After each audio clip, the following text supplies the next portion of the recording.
Charlotte Motor Speedway. They're lean, they're mean, they're 5 to 7 horses, a man and machine. They're 4 wide before they start to slip and slide. The Coast to Coast Racing League 350A Modifieds, Pro Late Models, and the 360 Sprint Cars.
We are 4 races into the 2025 spring season for the Coast to Coast Racing League, and we are set for action at the home of Super Dirt Modified Week that's happening in just a couple weeks from now, the Clay Palace, Oswego Speedway. It's week 5 of Monday Night Madness here in the Coast to Coast Racing League. Well, we're so glad you could join us here on the Coast to Coast Racing Network.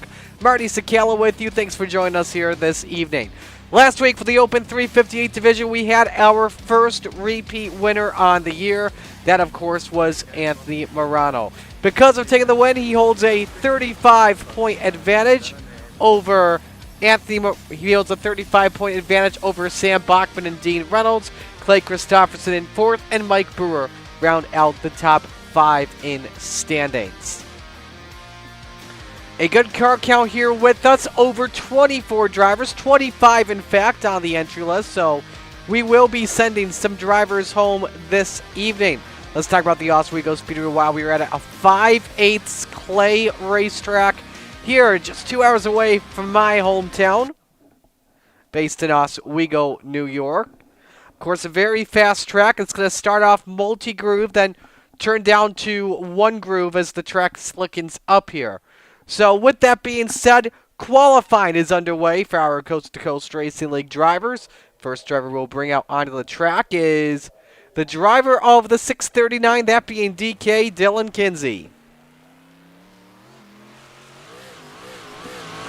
Of course, your favorite drivers will pop up on the bottom of your screen, and we'll watch their lap times as this session goes.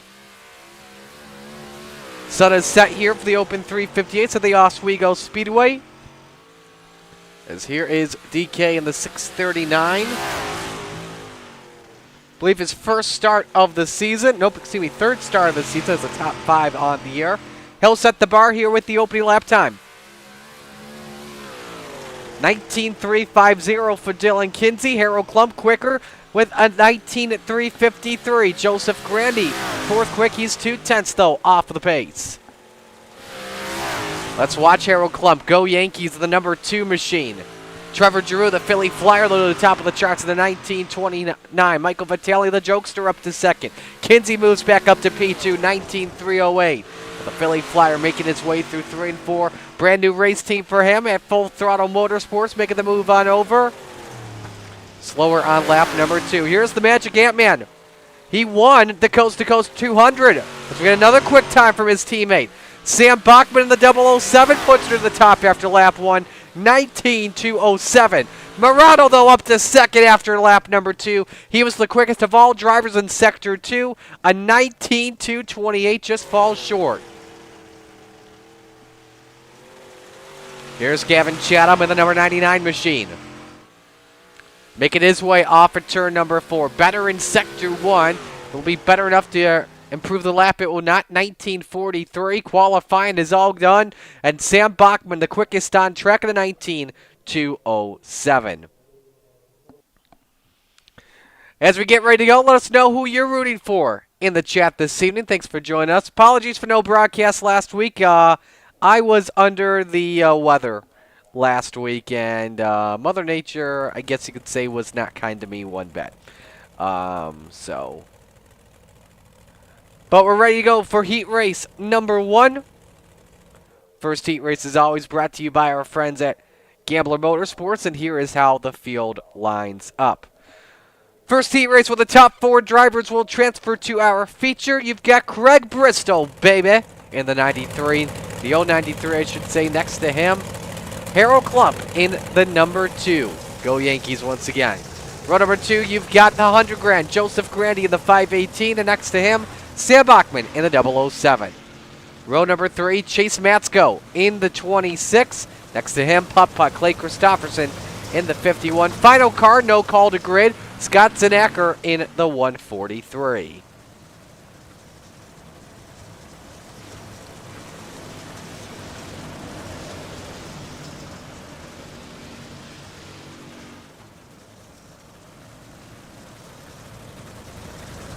Winner starts on the pole this evening for our 30-lap feature. And again, top 4 transfer to the show. We'll go one more lap before we go green here.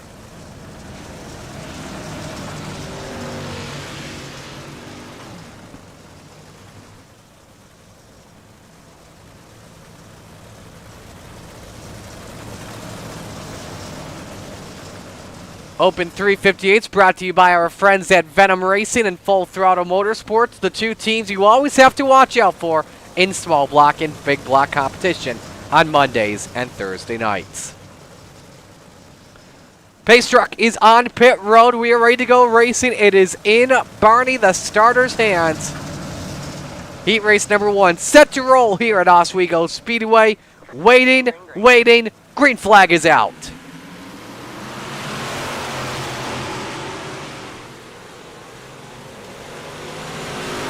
Tell you what there, Bachman had to check up, tries to find his way around the outside of Joseph Grandy, and he does up to 3rd, trying to waste no time to 2nd. No yaw from Bristol for a moment out of the current corner, but cranks it on in there. He leads the opening lap. Bristol opens up the door downstairs to Bachman for the race lead. The field 2x2 in the open setups off the corner. Grandy tries, oh, look at that slider there by Bachman. Sends her in deep, and the 007 can easily lap number 2 at the line. Way too close. I think it was Bristol, but he gets a little tight. Up the hill he goes in turns 1 and 2. Bachman able to clear out front. Randy with a very thin lane that nearly clogged up, almost got squeezed up there by Craig Bristol. Meanwhile, Putt-Putt up to 4, now trying to get 3rd here, as Harold Klump, meanwhile, up in the steel wall for a moment. Christopherson started 6th here, and now he's made his way through to 3rd. Bachman, quickest car on the track in the 1926. Remember, because of his quick time in qualifying, had to start from 4th because of the invert.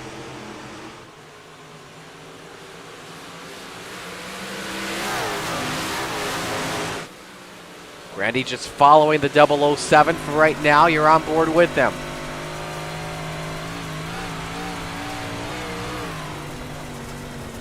Three laps to go here in heat race number 1. Bristol with the final spot for right now, but the Bleacher Creature clump gets a little bit sideways off of turn 2. Now, you know what? We should call him the Bleacher Creature. He's got Derek Jeter's number. He's the captain. Well, the second captain, I should say. As Gary Taylor's already come up with that nickname.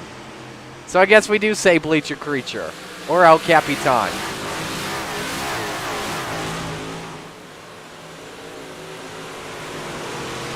Christopherson in 3rd, trying to chase down both the 518 and the 007. Final lap underway in heat race number 1.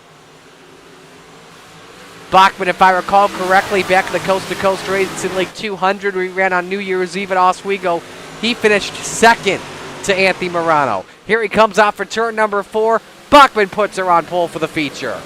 Grandy 2nd, Christopherson 3rd, Bristol hangs on to 4th, Klump in 5th, and Matsko 6th.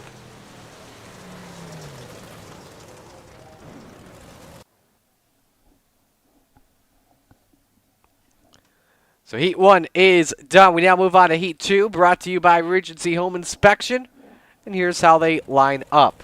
The Bandits on the pole, Randall Dixon in the 011. Next to him, it's the 99 of Gavin Chatham. Row number 2, Glenn Sharp driving car number 99. And to his outside, the Magic Ant-Man, Anthony Morano in the 32. Final row for you this evening, you've got Rick Mayne in the 187. And to his outside, supposed to be the General Andy Patton in car number 87. But no call for Patton to grid, so we'll just see 5 cars in this heat race. Plus Patton grids afterwards, and Rick Mayne, now he goes. You know, every time I see his car number, the first thing I think of is the SRI Stock Car and Steel Performance logo. Yeah, because it legit looks like that. I'm not kidding. Because you got the black on the left and the right of the middle. There's black on the right, but it legit looks just like that.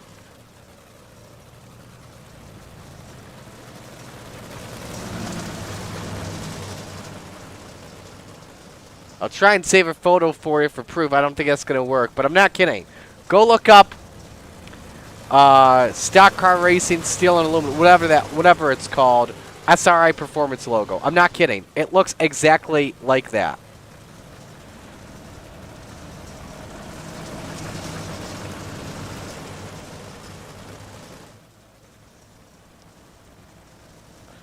So ready for heat race number 2.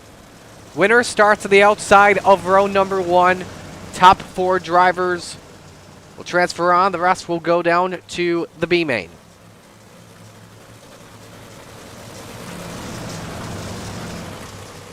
Dixon and Chatham set to bring us to green. Here we go for heat 2.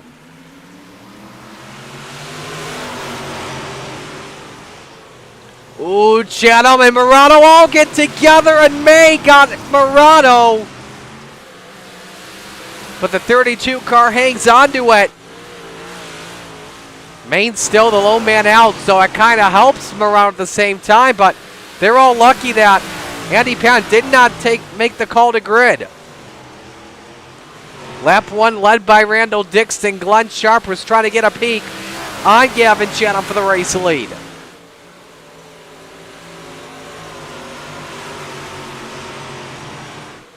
Nobody changed positions from the drop of the green flag. But Chatham, the quicker car right now at the moment. Nice drive off of turn number 2. Now can you get a run on the 011? With the way this track is starting to slicken up, this track will be high side dominant, so we may see Slide Job City if this gets tightened up a little bit. Chatham, though, on the spoiler of the Bandit for the lead.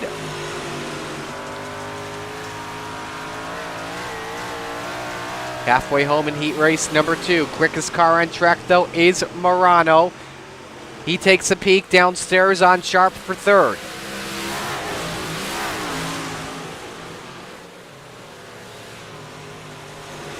And that would be 3 or 4 spots better for a starting spot towards the feature this evening. That's something to keep in mind, too. Dixon with a lot of company from Gavin Chatham on board with the Bandit. Let's see if Chatham can get some bite here through 3 and 4. 2 laps to go in heat race number 2.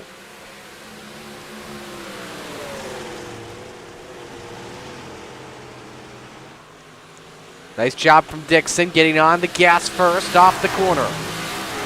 Meanwhile, Morano still the quickest car on track, but cannot find his way past Glenn Sharp. He's got the advantage on corner exit. He may send it underneath for 3rd. No, he just tucks her right in line and tries to get it run on the top shelf where Mama hides the cookies. Sharp, though, trying to cut him off. Meanwhile, for the win, Gavin Chatham trying to do something on Randall Dixon. Chatham drives it into the corner deep. Their door panel off for turn number 4 to the checkered flag. Photo finish, give it to Dixon. The Bandit by 4.5 hundredths. Morano does make the pass in the end. He finishes 3rd and Sharp 4th. But a heck of a heat win for Randall Dixon, but that was not easy without question. Well, we now move on to heat race number 3, which is brought to you by Maurer Farm Management. And here's the starting lineup. Mike Brewer is on the pole. He's in the 390. We got so many 39s. Got to figure that out. Brewer with the FTM 390 team. Next to him, Mason Hine driving car number 89. Row number 2, we got another pair of FTM teammates. Dean Reynolds in the 79. Next to him, the Philly Flyer, Trevor Drew in the 075. Man, those two look like they could be twins. Final row here, the Brood to Beast, Jeff Barker in the 513 and Kelly Wheeler in the 110.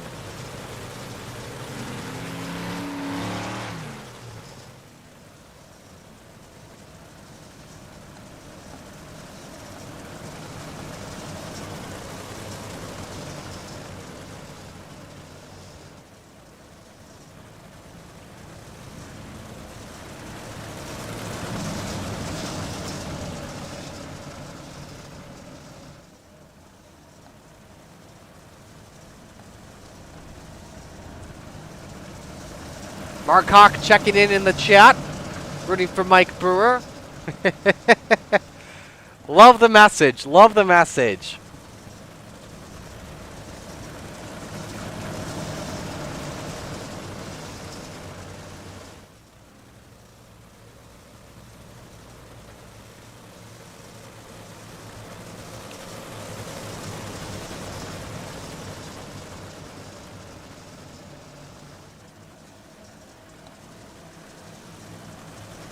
Top 4 transfer winner starts inside of row number 2 for the feature this evening.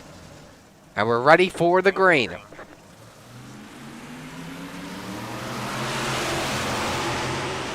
Brewer cuts off Reynolds and oh, he goes around off the bumper of Hine. Kelly Wheeler gets caught up and that's pretty much your top 4 are all set. Wheeler lost a lot of ground there, back to 4th.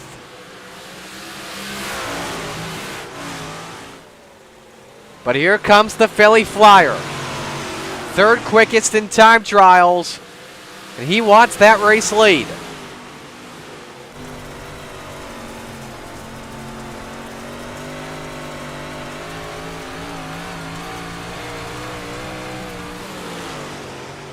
Brewer uses the slider line, try to increase the gap entering the corner. Worked just a little bit, but not too much though. Both running even 1956s. Oh, Drew may have found an opening. See if he goes the longer way around the track. Brewer again throws it in with the slider line. As the FTM teammates go at it, Barker still 3rd, Wheeler 4th, in front by about 4.7 seconds on Dino. Nearly side by side again. Brewer hanging on for right now.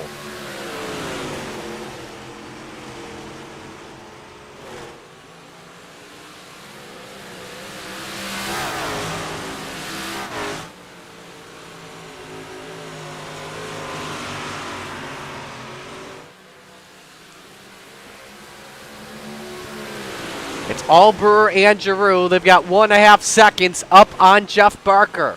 A lot of Brewer fans in the chat this evening besides Mark Ron checking in, hoping that the 39 can hold off the 075. 2 laps to go from the Philly Flyers car.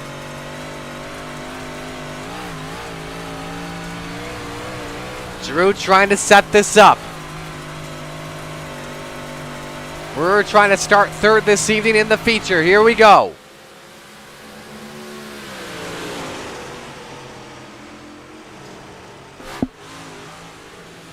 We're defending well. If he throws the slider in, he may have it. Oh, Giroux caught the wall. They stay side by side off for 4. Brewer clears and he takes the win. Giroux second, Barker in third, Wheeler fourth, Reynolds to finish in 5th, and Hine 6th. But a phenomenal heat race, that's for sure, as the checkered flag goes to the driver of the 390, Mike Brewer.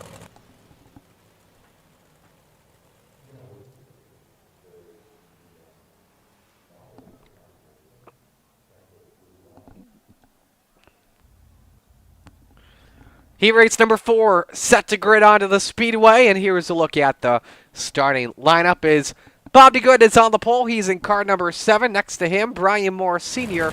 in the 055. Row number 2, the jokester Michael Vitale in the 213, and Dylan Kinsey in the 639. Final row, Bud Molyneux in the 883, and John Morano rounding out the field in car number 33. Again, if you just joined us, good evening. Welcome to the Coast to Coast Racing Network. For another edition of Monday Night Madness, let us know who you're rooting for in the chat.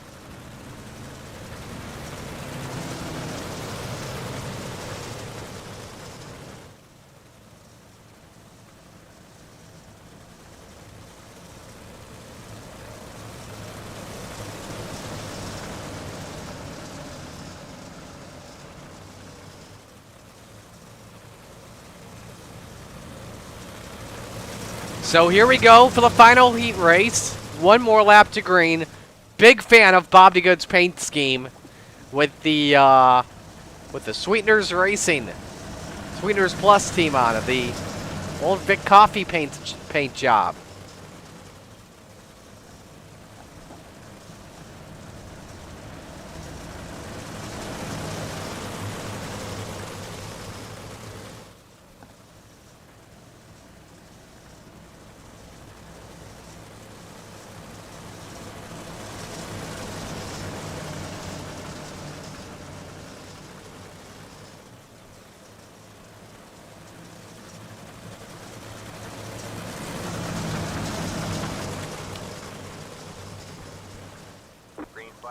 Here we go, final heat race underway. Top 4 makes it in the show. Winner starts 4th in the feature. Kinsey kisses the wall for just a moment, hits the rough spots here on the dirt track, but stays side by side with the 213 of Vitale. Lap 1 led by Moore Sr. as Vitale edges out Kinsey, who's out of the groove, and he loses 4th to John Morano. Kinsey in a little bit of a hole early.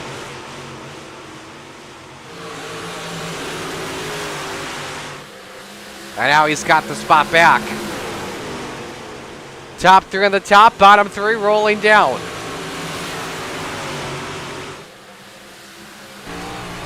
On board John.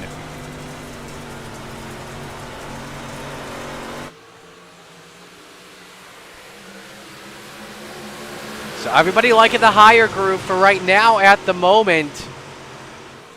No one really taking the risk and going downstairs.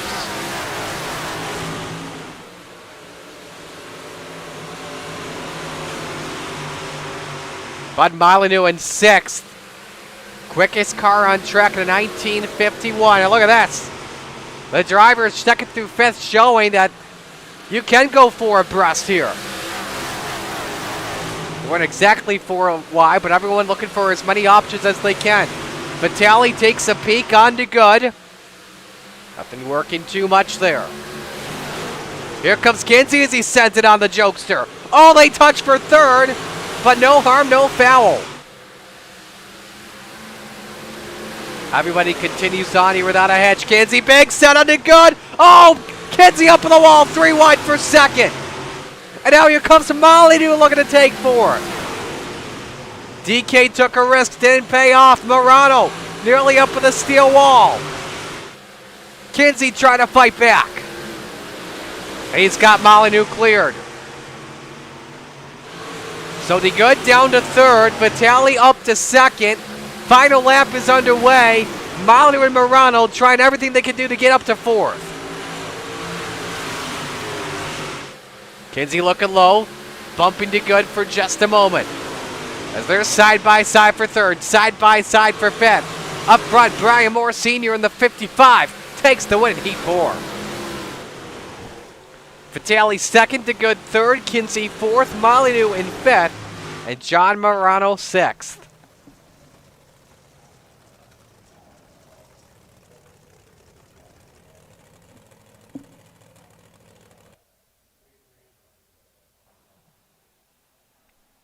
So now it is just about time for the B main.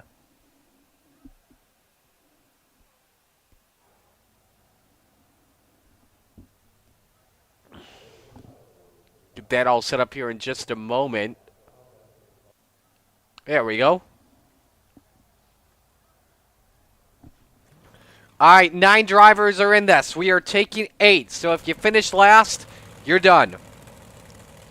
Get the sprint car ready. Here's the lineup here for our last chance showdown as El Capitan, Harold Klump, on the pole in the 2. Next to him, Rick Main in the 187. Row number 2, Dean Reynolds in the 79. And Bud Molyneux next to him in the 883. Row 3, Chase Matsko in the 26. And next to him, the General, Andy Patton in the 87. Row 4, Mason Hine in the 89, and John Morano next to him in the 33. And no call from Patton or Zanacker. So this is interesting on who would make the show. So pretty much for the drivers on the track, this is just an extra practice session.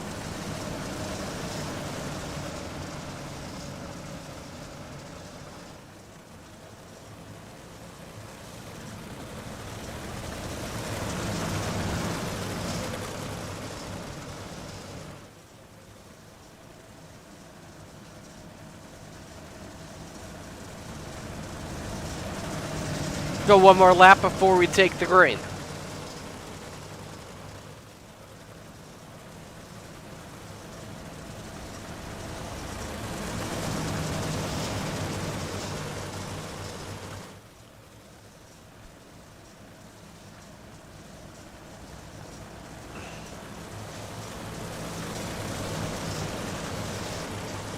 Again, everybody makes the show this evening.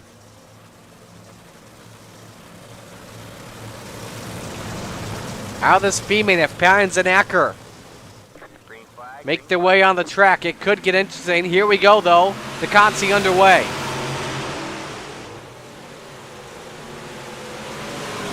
Rick Main out of the groove as he loses a plethora of spots. Look out, Molyneux head on. Front end is gone, but he don't care. He's in the show. Morano able to dodge that one as he is down to 6th. 10-lap B-main as Harold Klump leads the opening lap. Winner of this starts 17th in the feature.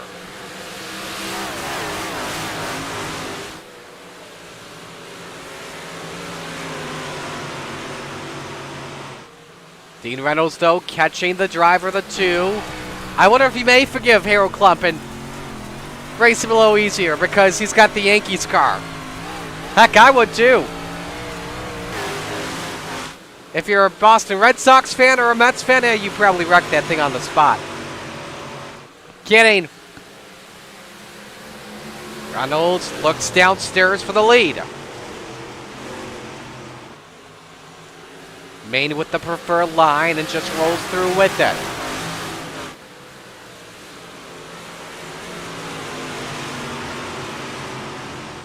It's Maine, by the way, in third. Klump's still the leader. Chase Matsko trying to close in the Hoosier number 26 in fourth.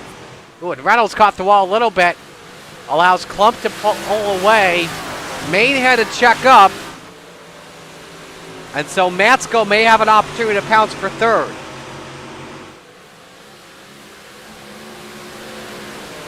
We'll just have to see if that works. 5 to go in the B main.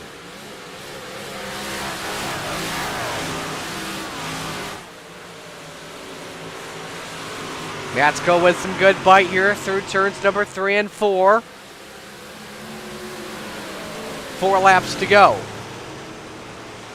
Ooh, Maine gets the Jersey barrier. Luckily able to hang on to it and keep third, but lost a lot of time. Meanwhile, the 79 reeling in Harold Klump once again with 3 to go.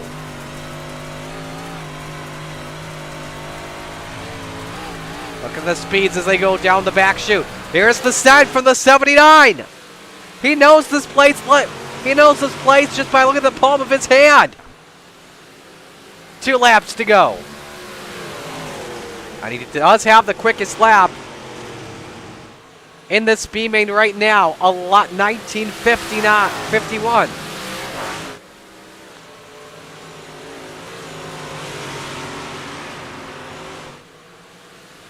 Here's the white flag. 1 lap to go for Klump, who started on pole. If you're Dino, you probably just stay patient and know you're in a good spot and you're in a good lane. But Reynolds is trying here off of turn number 4. Harold Klump takes the win, the last chance showdown. Reynolds second, Maine third, Matsko fourth, Heinen fifth, and Morano sixth.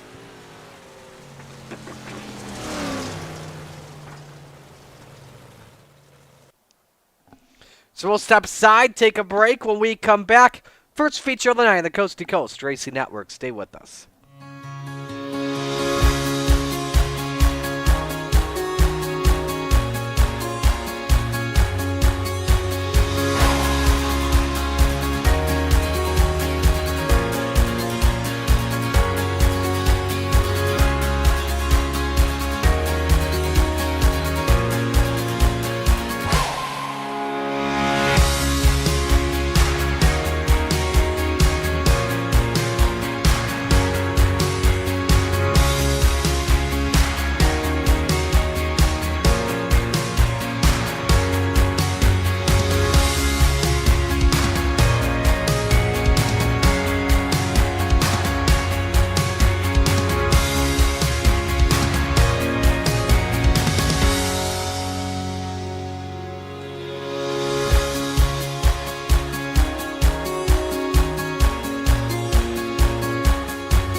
Warm-ups continuing here at the Oswego Speedway. Anthony Morano currently the quickest on track at a 19:30. Trevor Giroux is second, 19:44. Mike Brewer also third with that same time. Dylan Kinsey fourth, 19:53, and Sam Bachman in fifth at a 19:55.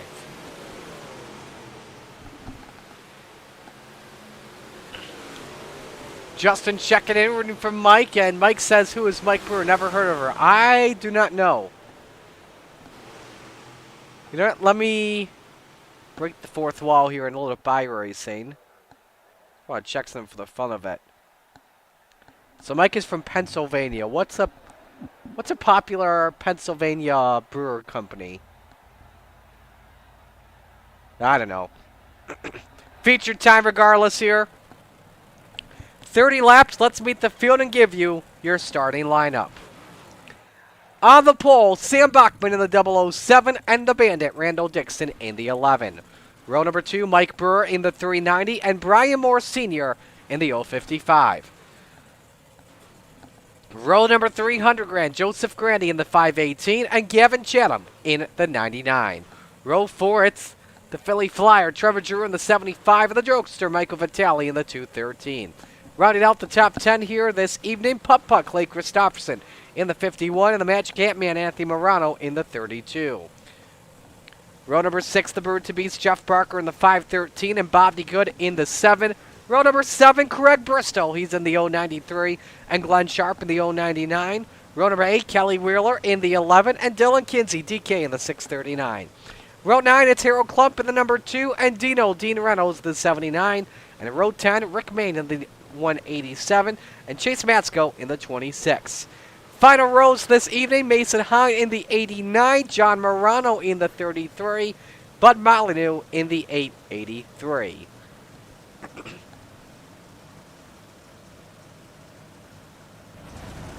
Jeff Barker dropping to the rear, and same with Sam Bachman and John Morano from what I'm hearing. Pick to win this evening. Give me Brewer from pole because he's on an FTM ride, and I know we got a lot of Brewer fans. Yingling, okay. Thank you, Ron. I would guess that's we could nickname him Yingling. I don't know.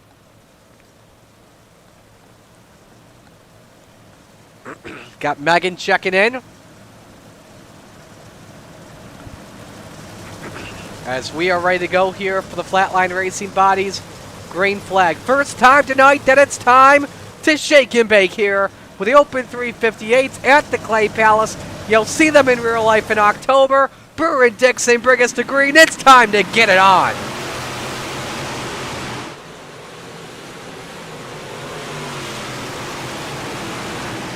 Oh, we got trouble in the back. Mason Hine, Bud Molyneux go around. No caution. Everyone keeps third straight. Meanwhile, everyone 2 by 2 up here in the front. Mike Brewer leads the opening lap here at Oswego. Side by side for third, Joseph Grandy with a slider on Brian Moore Sr. Gavin Chatham in this picture, nearly 3 wide for the bottom step of the podium. Chatham tried to look low there. 518 shuts the door. More trouble once again. Oh! One driver's lost a wheel. That's Craig Bristol. Matsko is in it, and same with Glenn Sharp. Hearing John Morano may have gotten a piece of that one as well. First caution flag flies here on lap number 3. We'll go to the Malcolm's Mills Mill Running replay, show you what happened. First thing I want to look at is Mason Hine and Bud Molyneux in the back. Oh, just the check up in Molyneux. Just yeeted the 89. Now we'll look at what happened here with Bristow and Sharp. It starts with Bristol here mid-pack. Is it with DeGood? Oh, no. Oh, Morano caught the inside wall. And just a huge checkup with Klump, Matsko, and onward. Now let's ride on board with Bristol to get a better idea on what may have happened. Watch the 32 in front. Oh, it's like the wheel just disconnected. There had to have been a steering problem.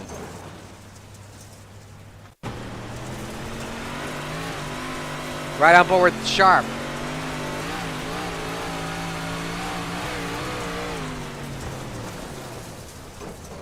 Man, very hard licks. Especially for Bristol. Let's see here. The wheel was freaking out, and then... Wow, that is very strange. She kept the car going. I just wonder if he may have gotten distracted over something. Does Murano have cats at home? Because that sometimes can be an issue.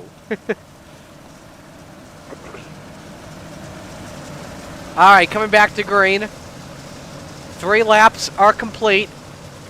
Burr, Dixon, Grandy, Moore Sr., Christofferson. That's the top 5. Check that Chatham in 5th. Here we go. Ooh, big check up in front. Oh, Murano with a wall. He saves it, though, as he was really sideways off the corner. Saw Grandy in that 518 trying to make moves, but here comes Chatham in the number 99. Battle for 3rd, and I think Chatham nipped him at the stripe. Drivers trying to get to the high side as quick as they possibly can, and Mike Brewer is checked out of the hotel with an 0.8 of a second lead on the Bandit.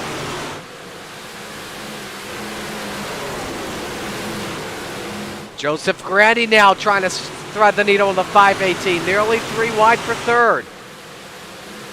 And you got the Philly Flyer up there as well, Giroux running 6th. They get around the high side past the 518. I think Dixon edged out Chatham at the stripe for P2, but some really good racing all around.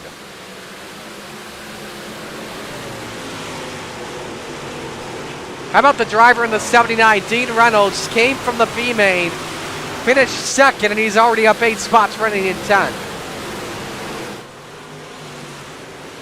Back to P2.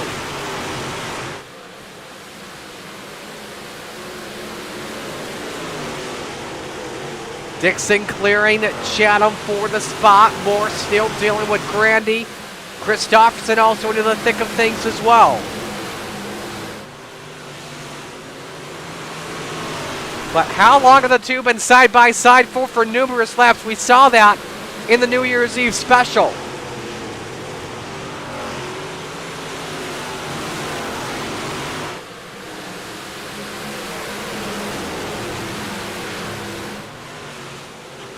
Ooh, Giroux caught the wall, and around he goes to the 75. Oh, he clipped Molyneux. Everybody scatters, yellow flag. Oh, that is a tough break for Giroux. Running in or around the top 5.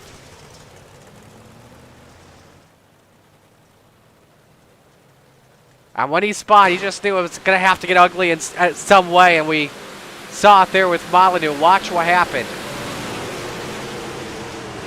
Catches the boilerplate on the outside and just connects and around it goes. But man, Molyneux took a wild ride.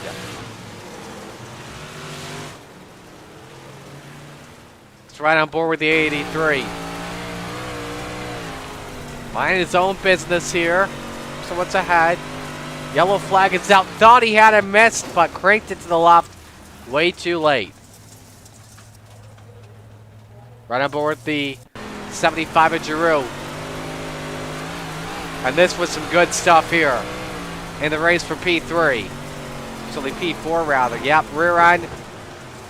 Catches the steel wall. Oh man, look at that. Clip there. Harold Klump getting a piece of that too.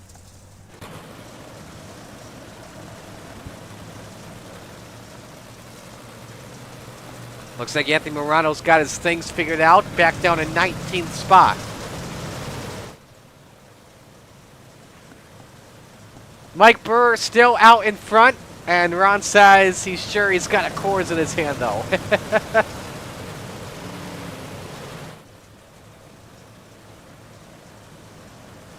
All right, here's the hot take for me. You guys ready?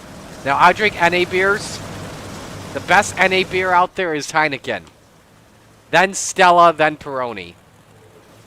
I don't like the Coors NA. I don't know if Yingling has an NA beer out there. I haven't seen it in stores, though. Anyway, oh, Brian Moore Sr. caught the wall right in 4th, wasn't paying attention. We'll watch for the aerial shot as we come back to green. 9 laps down, 21 to go.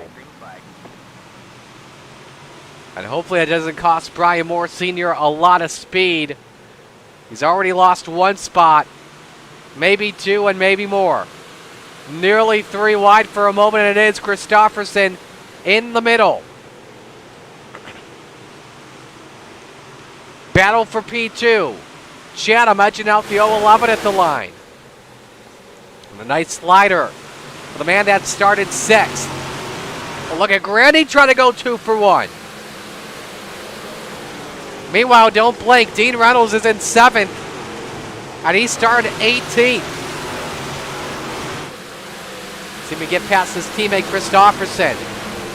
Look at that 55 car closely. And I don't see any damage, if not very minimal. But he did hit that wall in turn 3 pretty good.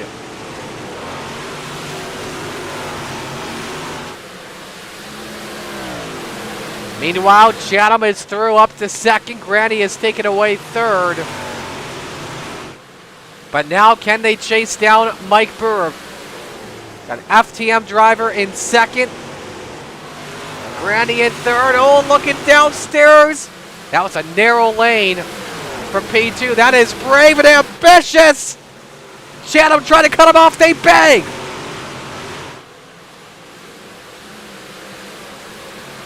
And 100 grand looking to secure 2nd, but that's just hard race at its finest.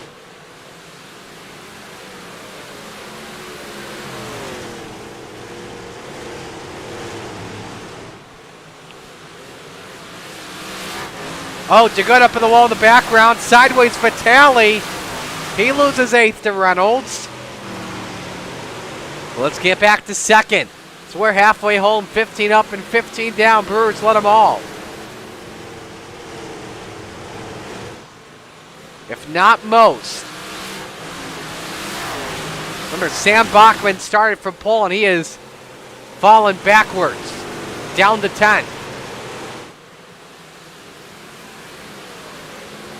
Way too close again for 2nd at the stripe.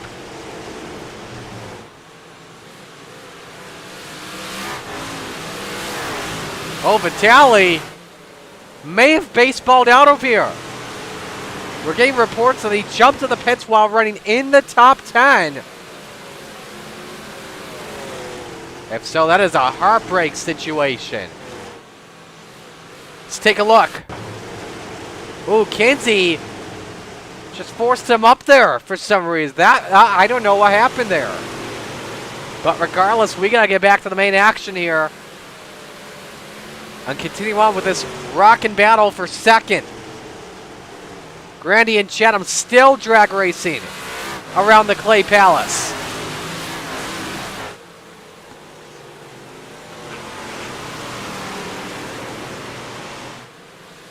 "11 laps to go. Chatham edging out for P2. Now let's see if Putt Clay Christopherson can close in. He started 9th. He's up to 4.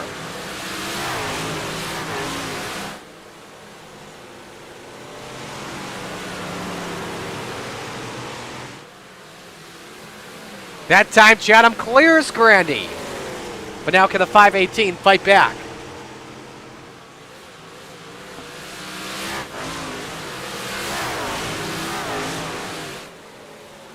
Taking a look here in turn number 3. 9 to go at the line.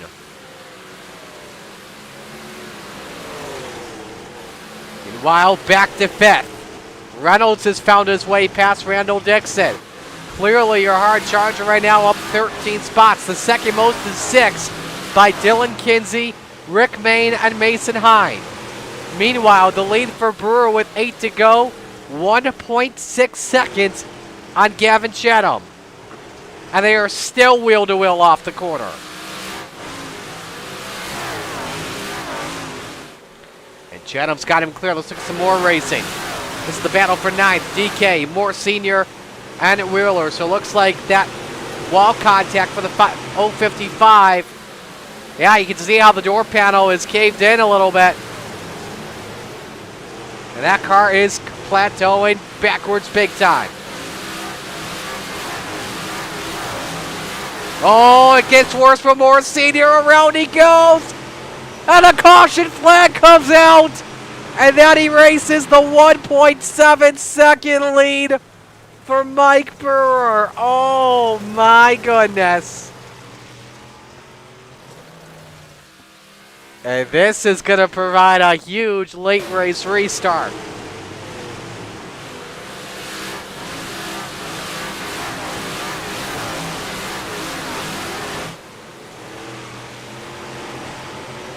Just caught the wall a little bit like Giroux, and around he went.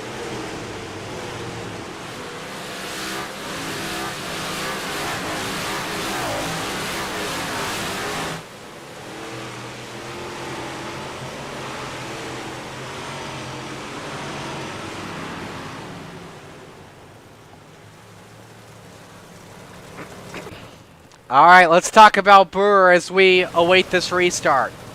Be a 5-lap shootout. Brewer has 2 coast-to-coast wins. They have come on Thursday nights. Got one 11 days ago at Weedsport in the big block and got his first ever one at Bristol Motor Speedway on March 27th, not too long ago.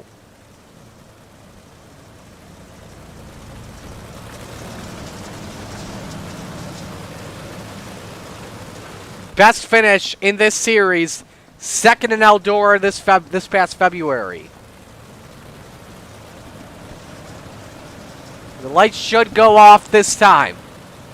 And the Brewer fan club will lose their mind and be drinking tonight should the 39 get this one done.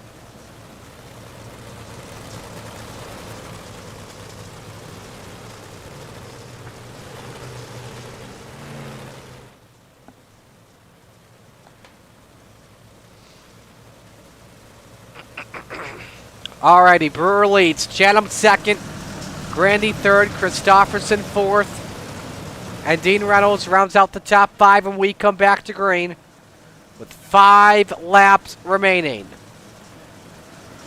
Here's a look at Hard Charger right now. It currently belongs to Dino.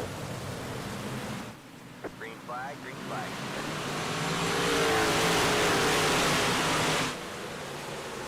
Great start by Brewer. He's been terrific with restarts tonight.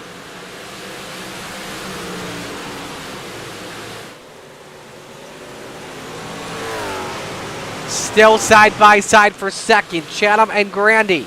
The 99 able to clear, 4 remain. Christofferson still 4th, Reynolds still 5th. Good battle for 6th. Morano with a great comeback. Ever since he had that incident in the first yellow where his car went to the left. He's probably passed the most cars tonight despite right now being up 4.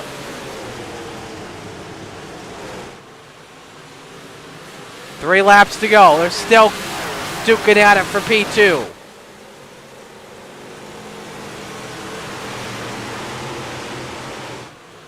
Two laps to go. Grandy edging out Chatham again. Caution flag waves. We're going to overtime. Maine, Matsko, Hyde, Vitale, Morano, and Sharp involved in this one. The big one breaking out here. That'll send us to the first of 2 green-white checkered attempts. Here's what happened to Maine in the race. Just happening mid-pack as he caught the wall again off at turn 2. And it just set up a traffic jam with Hind Club. Look at it. Again, traffic jam on the back straight. Right up over Chase Matsko. He actually caught the wall in turn 2, but was able to keep it straight. Oh, look at that. Nowhere to go. Arca brakes. But again, nothing you could do about it. Watch Hind behind.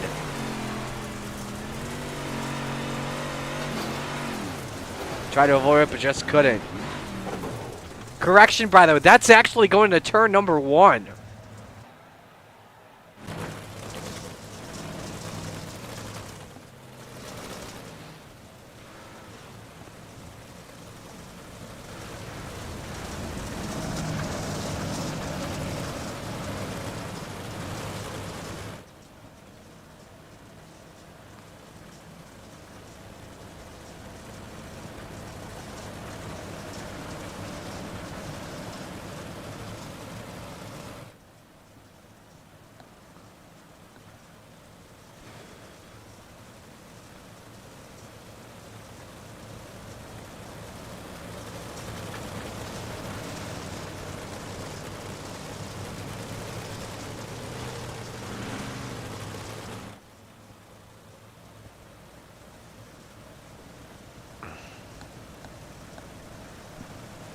Ready for the restart. If we get the yellow before the white, we'll have one more attempt. If we get to the white, we're going to the checkers. Sharp leads. Brewer second. I'm sorry. Brewer leads. Grandy second. Chatham third. Christofferson fourth. And Reynolds in fifth. 2 laps to go.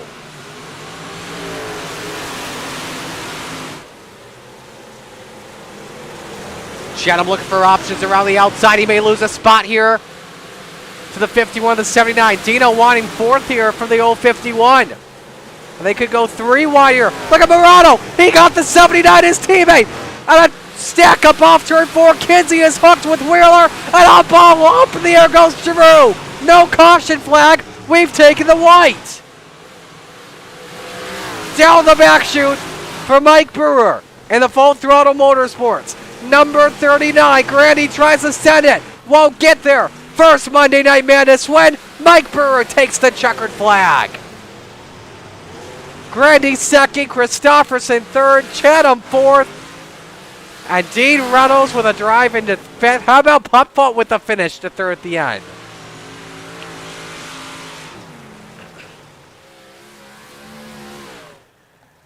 Donut time for the 39, and yes, oh yes, the Brewer fan club is getting hyped tonight. Here's a look at what happened coming to the white. Saw the stack, it was just an FTM stack up. And Wheeler and Kinsey were just hooked, and man, that is a hard hit for Trevor Giroux.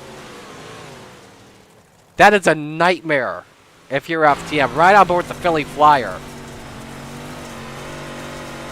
Trying to get past Bobby Good for position, kept his foot in it, and bang! Didn't see that one coming as Giroux goes on his side.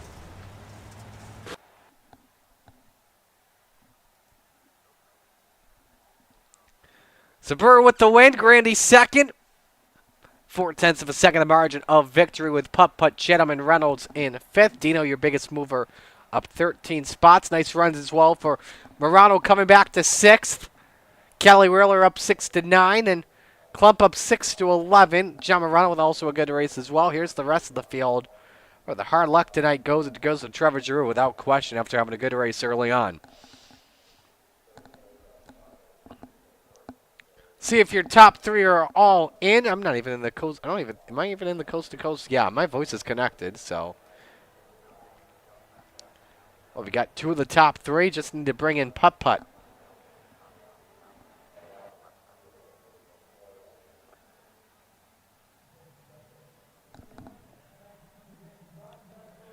So I guess while we are at it waiting for him, let's bring in the guy that finished. Nope. Oh, sorry, Joseph. Hit the wrong button. We'll get you in a moment. All right. Let's go to the guy that finished in third, Clay Christofferson. Clay, what a drive at the end of that. How are you able to pick up third there at the end?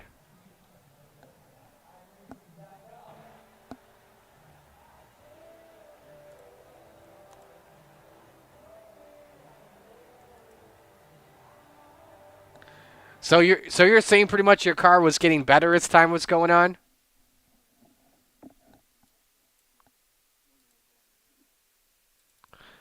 Well, that's good to hear. What do you like about this track as a whole? It looks like on iRacing a phenomenal track for the modifieds as we've seen, especially in a long run.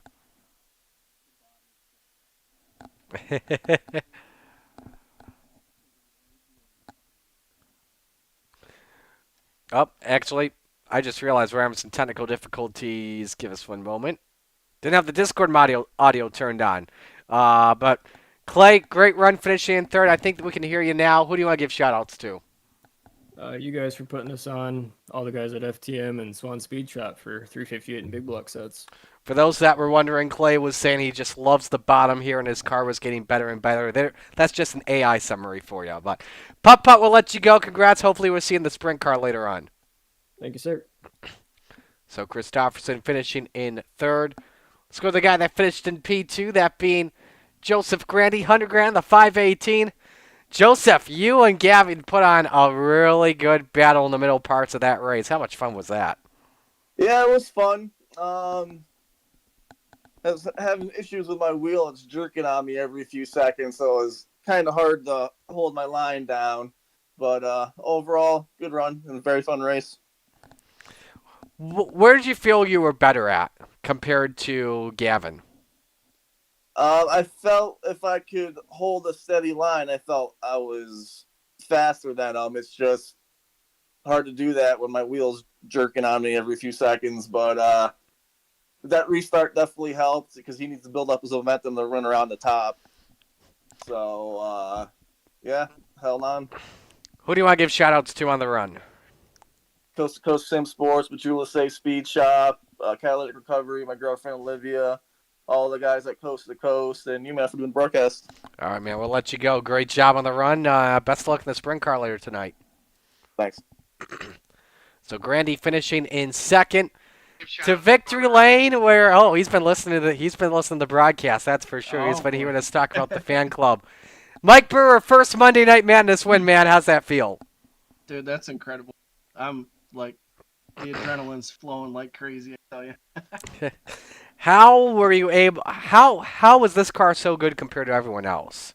Oh, first off, I kind of got lucky by getting on fortunate circle last week. Bach, I had to take the well, but honestly, I took a big block setup that I had in the folder for a while, and I was like, you know what, I'm just gonna try it. Had success with it in the past with the big block, and figured I would try it out in a small block, and this thing literally drove itself. I just had to hold the steering. So this was not a Swan baseline setup, you're saying? No. Wow, that's impressive. Was your car able to fire off probably a lot better than everyone else tonight, you would say? From what I gathered, you know, I never heard anybody close to me there. So I take it I was firing off pretty good. At one point, long green flag, I think I was like almost out by 2 seconds. So, couple yellows there. Last couple times I had that happen, it seemed, I don't know if the tires I seal over this. I really got worried there after that first long green flag run, and then the yellow come back out. I thought that I was gonna go backwards. It's happened in the past. But I don't know. The setup was pretty darn good. Kept pulling away from them after starts, and can't.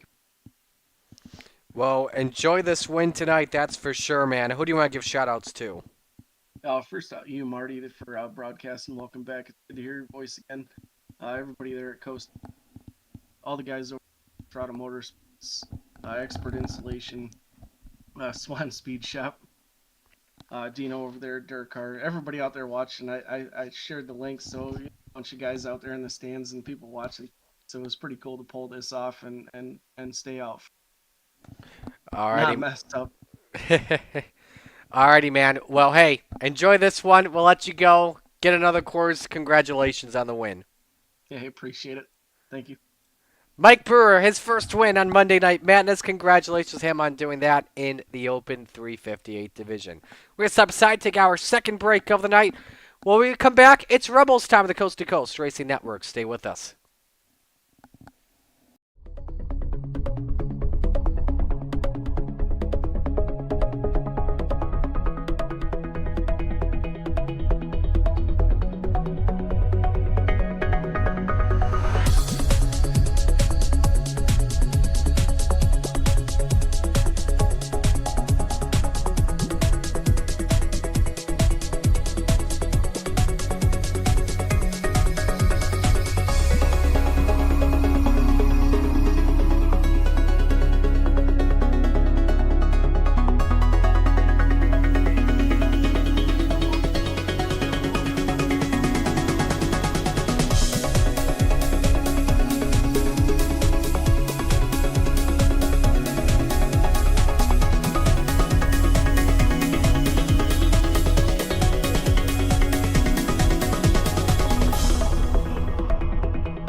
it's time for another edition of RSN Trackside, powered by Bob Johnson Auto Group on Rock Sports Network. Kiss on the champion. Trying to be a bit of a hiatus, so let's get. Night when we talked about it.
Outpouring of love was amazing. These dollars had come together to support us, and we realized no, we didn't want to use them for us. We wanted to use them to help others. The foundation has done so much for so many people. It helps any family that has somebody, whether it be a crew member or one of the drivers, that get hurt. We can help them to get through the situation. I was injured in a non-wing sprint car accident that broke my neck and left me with a spinal cord injury. I was in the hospital 8 months, and that got really, really expensive. So having that extra help to help push me and my family forward was a big deal. I was involved in a pretty gnarly sprint car crash. Found out my brain was swelling and bleeding. Pelvic bone was broken. I had 2 cracked vertebrae on my back, and I was in the ICU a little over a week. The Steve King Foundation reached out to my parents. We received a donation from them. Immediately, they started me on what's called neurofeedback, and insurance did not cover the neurofeedback appointments. So we received another donation from the Steve King Foundation. It really helped a lot, and I just want to say thank you. Thank you from the bottom of my heart to the Steve King Foundation for everything that they have done for me. This last Sunday, I got to turn laps in my modified here. That was my first laps back in a race car since the accident, and I truly believe that if it wasn't for the Steve King Foundation, I wouldn't be able to do that or be where I'm at today. Yes, Steve's death is the reason the foundation exists, but it's Steve's life, and it's the lives of racers everywhere, is the reason we're able to do the work we do.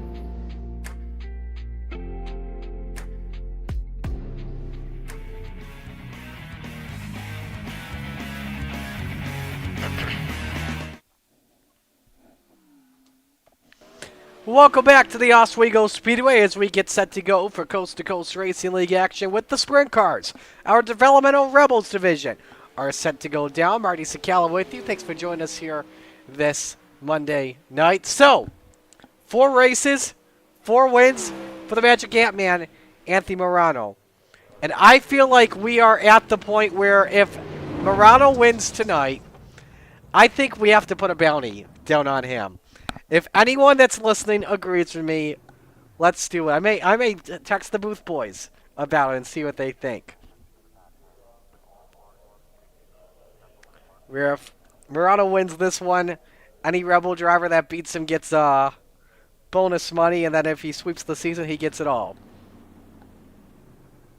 Let's see, but he's leading right now, 314 to 281 in points over Steven Fernberg at the moment. Qualifying set to go. 11 drivers with us.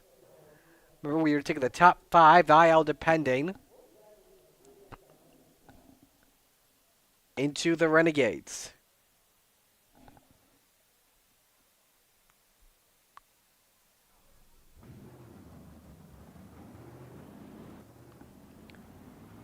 First driver out on track. We'll watch the driver, the number 29, this being Stephen Fernberg.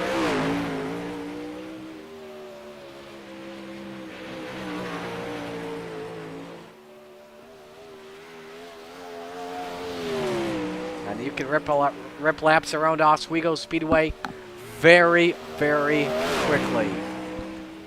The Goose Chad Colte checking in. I'm doing well, my friend. Good to hear from you. Let's see, who will set the bar here? Stephen Fernberg. Quickest lap, 15:75. We'll now put our attention here. Owen Morano in just a moment. Bauer, 16:102. Gary Taylor, 16:162. But here comes the Magic Ant-Man. Teddy York goes to the top, 15:717. Lap number 1 for the Magic Ant-Man. Quick time, 15:715. 2 thousandths quicker than Teddy York. York is better, though. On lap 2, 15:71. 15:711 by 4 thousandths. Morano cannot answer back. Gary off for brand new paint job with a 94. 4th quickest on lap number 1. Better in sector 1. Orange in sector 2. Is it good enough? No, it's not off by 200ths. Greg Parmalee, final driver to qualify, betters his lap up to 8th, 15:965. So Ted York in the 009, the quickest at a 15:711. We'll have 2 heats for you this evening.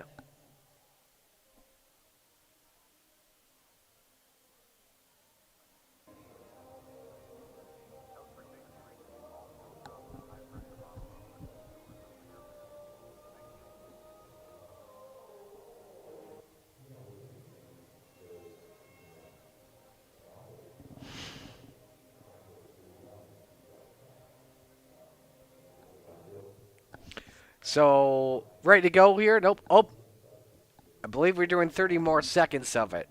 So,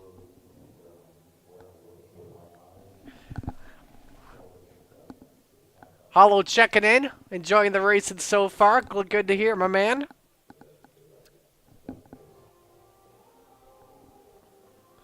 So, we actually, from what I'm hearing, I believe 10 drivers. So I'm not sure if Dylan Kinsey joined in by mistake or not.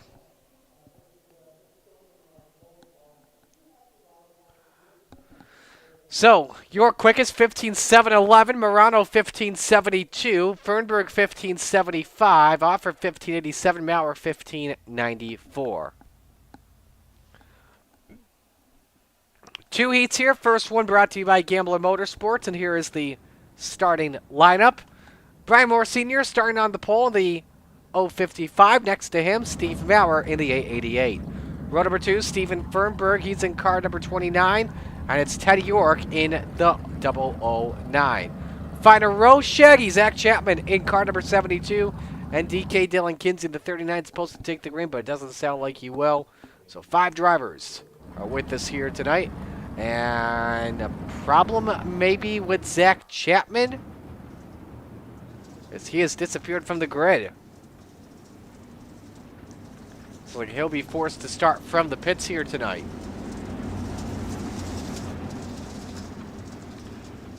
Rebels Division brought to you by the Salty Dogs race team. Salty Dogs, a bunch of veterans where whenever they race all together, highest Salty Dog finisher gets a dog boat.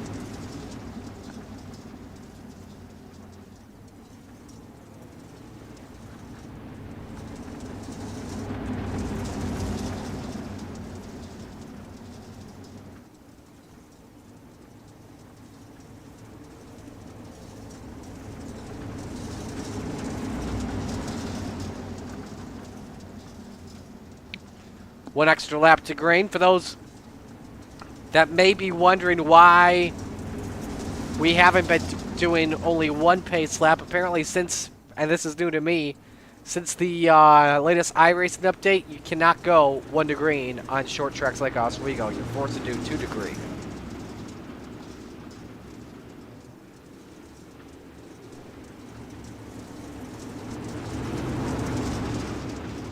Everyone makes the show. Green flag, green flag. Winner starts on pole. 4-hour, 30-lap feature. We're green.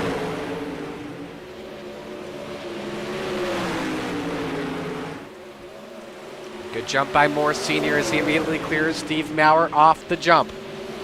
Teddy York third, Steven Fernberg in fourth. York wasting no time, up a spot. May go up 2 here. Brian Moore Sr. leads the opening lap, and York is already through up to second.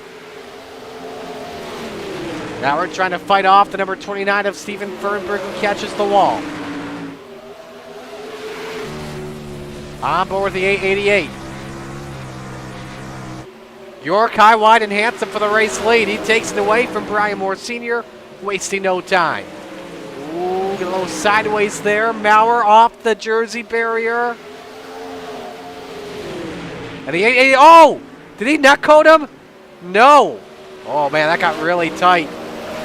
Really close to being dangerous. Definitely we saw some drivers going out of the ballpark.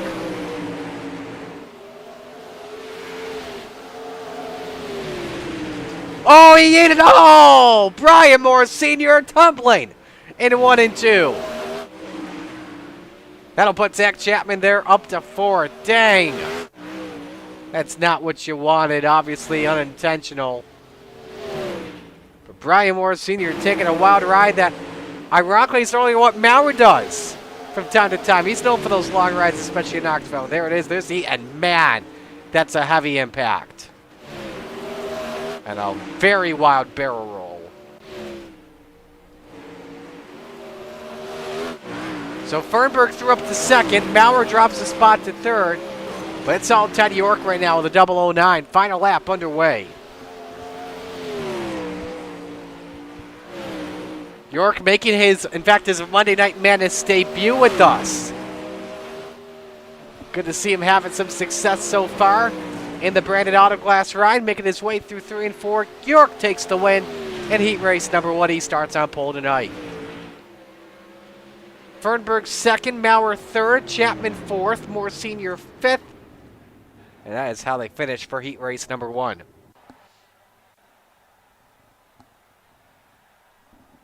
As we go to heat race number 2, brought to you by Regency Home Inspection, the starting lineup looks like this. Greg Parmalee on the pole. He is in car number 4 to his outside. It's the 51 of Papa Clay Christopherson.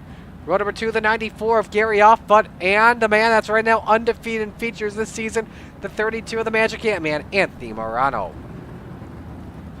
Final car to grid this evening, it's the captain, Gary Taylor, in car 34. Hollow, I'm doing good this evening. Doing a lot better than I was just about a week ago. Last week I was, actually, in fact, before I got sick, actually had a conflict. I was calling college baseball when I started to feel a cold coming, and the next day, boop, what do you know, got sick. Not from what it was just a raspy voice from a lot of calling that past weekend.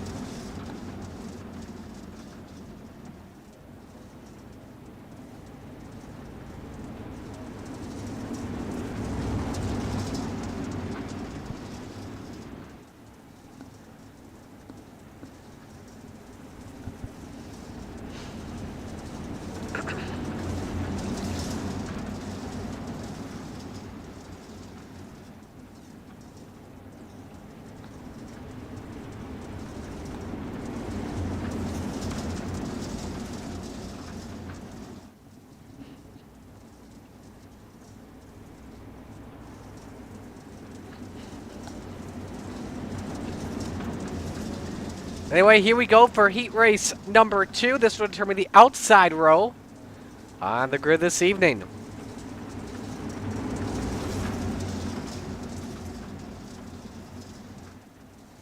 Green, green, green.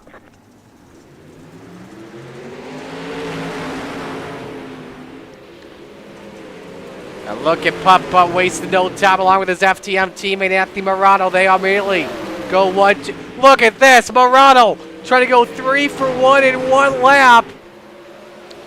You gotta be kidding me. With the way this is going, I would just say move him up to Renegades already. Parmalee and Taylor racing for third. Not a good start for the driver of the Sim Racing Concepts number 4 ride. Off and underneath on Taylor. And the captain up to P4. And now Taylor on Parmalee. Slide job by the 34. Parmalee counters.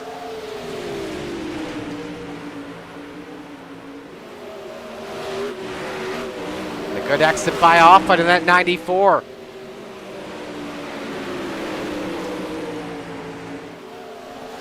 Well, we're halfway home here as, oh man, Taylor got sideways and nearly gets the tail tank of the 4. Whoa! Getting really slideways there off the corner.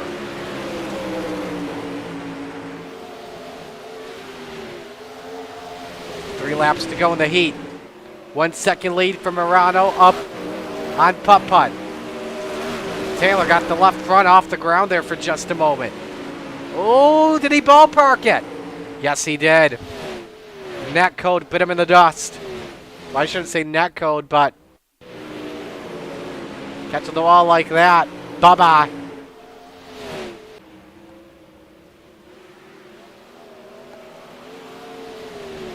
So that puts Taylor to the back tonight. And Morano will start P2 as long as he doesn't run out of fuel. Remember, it's top 5 of the feature that move up to the Renegades event tonight, pending IL. Here it comes Morano through 3 and 4. 1574, 2/10 better than any of his other companions as he wins the heat. Look at that.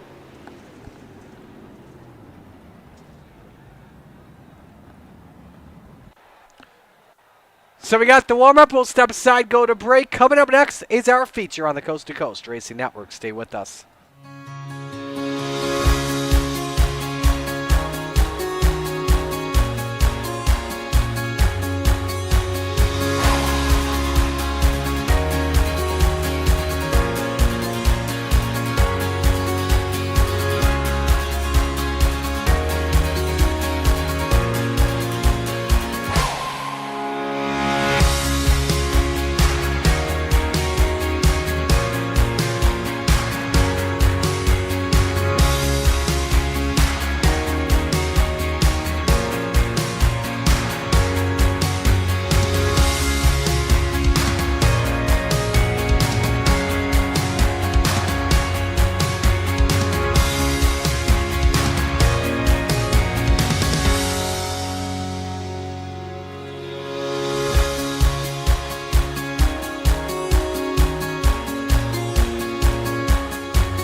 Warm-ups continuing here at Oswego Speedway. Right now the times here, Zach Chapman, the quickest driver on track, 16:167. He finished 4th, keep that in mind too, in his heat race. Anthony Morano second, 16:30. Ted York is third, 16:37.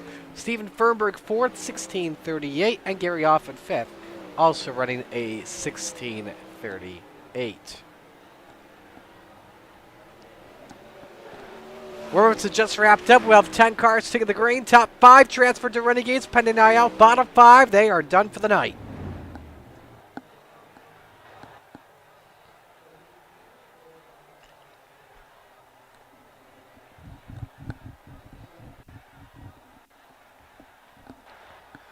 So it's feature time. Let's meet the field and give you your starting lineup. Ted York on the pole in his Monday Night Madness debut in the 009. Next to him, the Magic Ant-Man, Anthony Morano in the 32.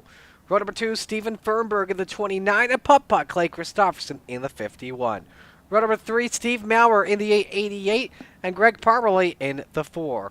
Row 4, Shaggy Zach Chapman in the 72. And Gary Offit in the 94. Running out the top 10, Brian Moore Sr. in the 55. The captain, Gary Taylor in the 34. Rounding out the field this evening, Dylan Kinsey in the 639. Although Kinsey not racing this evening, I think he hit the drive button by mistake.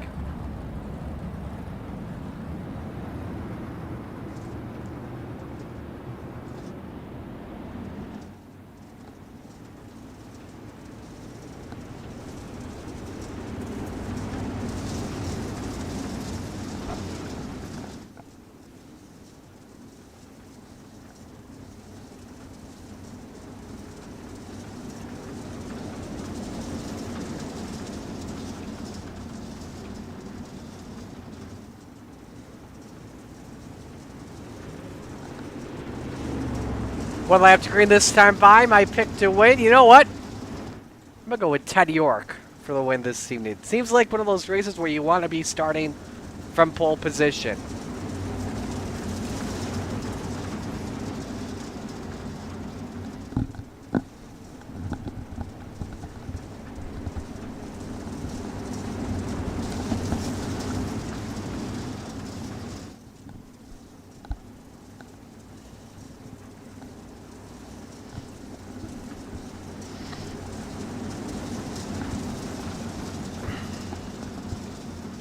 All right, here we go. Second feature of the night. Top 5 move to the Renegades.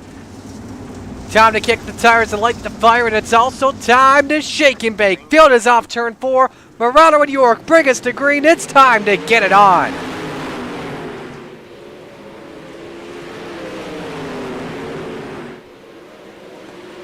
Flatline Racing Bodies, green flag waves here for 30 laps. And wasting no time, the Magic Ant-Man up to the front. He leads lap number 1. York second, Christopherson third. Fourth is Fernberg, and Stephen Maurer rounds out the top 5. And look at Zach Chapman trying to gain some spots here. Sends it in with a slide job, looking for 5th. Maurer, though, taps the wall, hanging on to it. Oh, gets on 2 wheels, and around he goes. And makes his way into the runoff access road. Is he going to keep the car going, or is he just going to back up? He's going to keep on going. But now Morano sees him. This could get interesting. Especially if Morano's got a damaged race car. Maybe somewhere he may just pull her off track and onto pit road, and yes, that's the case. Oh, look at Shaggy send it on Stephen Fernberg. In a battle for P4. Here's your side-by-side battle on the track. Great exit for the driver, the number 29. And now he looks to attack Clay Christopherson. Putt-putt wants 3rd.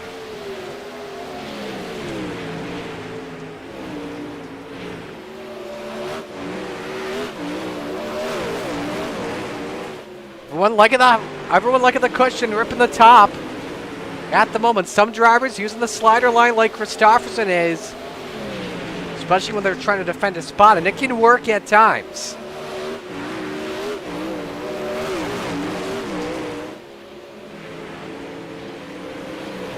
Fernberg tapping the wall with the right rear.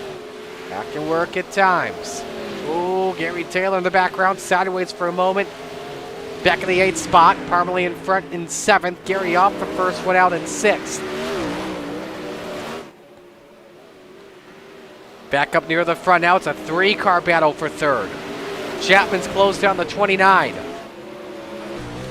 On board with Shaggy.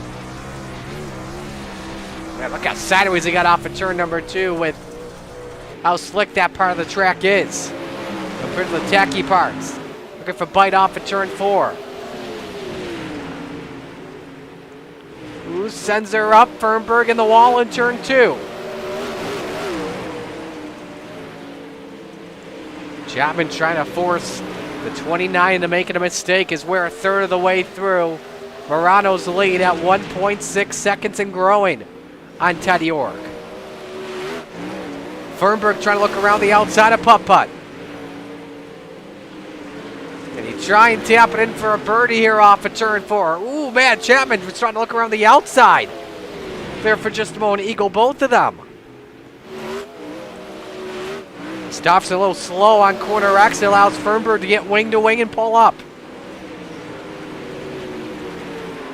Oh, Fernberg blinking in and out there. Stopped the ball and he went out of the ballpark. So he tries to invert diamond it in the corner. It can work at some points, but oh no! Chapman eats Christopherson. They both keep it straight. Great saves by both of them. And they get the gap there. Christopherson loses a spot to the 29 car. And now Offer trying to close in. Meanwhile, the lead is shrinking for Morano. It is down to a second. There's Morano's lap times. And there you see Teddy York's. Maurer trying to limp that car around. At this point, with the way he's going, he's 3 laps down. At this point, maybe may want to pull it off to be safe than sorry, not risk the IL. Morano lost 4 tenths that last time by. This is about to get good. Let's get back to the race leader. York's 600ths better as we're halfway home. Did Morano use up his tires early? Or did York decide to conserve a little bit?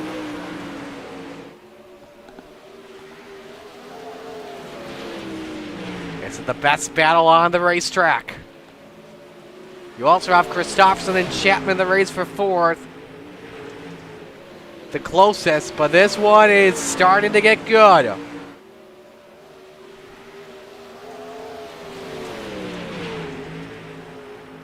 You can see the key battles there on your screen on the top left.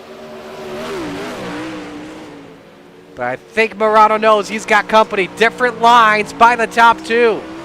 As Morano's trying to diamond in 3 and 4, utilize the bottom. And I think it works for him in 3 and 4. 1 and 2, not really. Chapman, for those wondering, did make the pass up to 4th. 10 laps remaining for Morano to stay undefeated.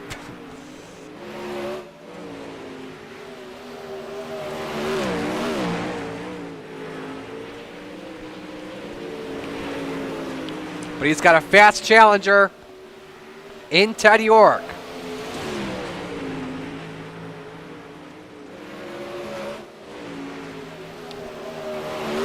Let's remember this.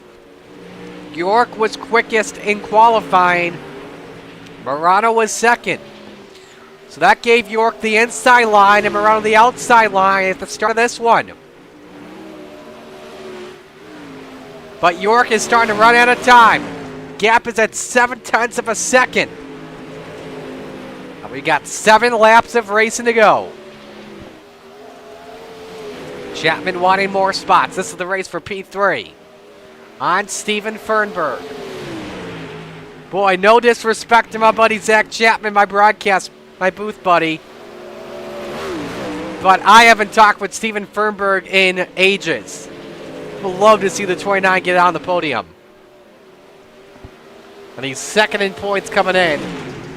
Much like Morano, 4 for 4 in top 5s, but Fernberg nearly caught the wall there. Meanwhile, Gary Offa closing on Christopherson for that final transfer spot. Could make things interesting.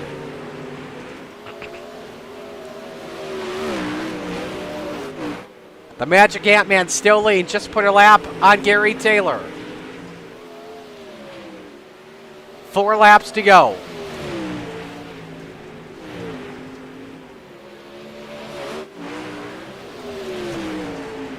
Chapman through past Fernberg up to P3.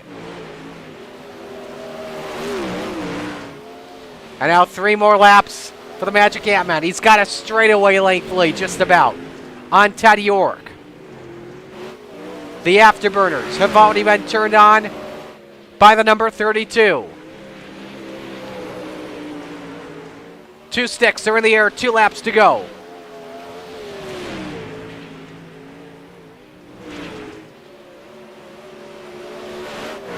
And we'll just ride on board with him as he comes to the white flag with 1 lap remaining. York had a chance, but time just ran out. The drive of the FTM, number 32, playing it safe than sorry through 3 and 4, and still undefeated. Anthony Morano wins in the Rebels. A butt whooping by 3 seconds on Dylan York. Chapman 3rd, Fernberg 4th, Christopherson 5th. They all transferred to Renegades pending IL in a green to checkered race, 0 yellows.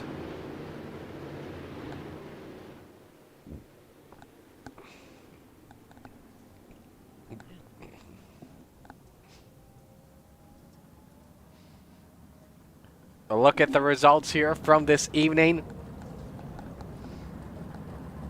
Gary Offa finished 6th, Brian Moore Sr. 7th, Greg Parmalee 8th. They finished on the lead lap. Gary Taylor, Steve Maurer finishing laps down.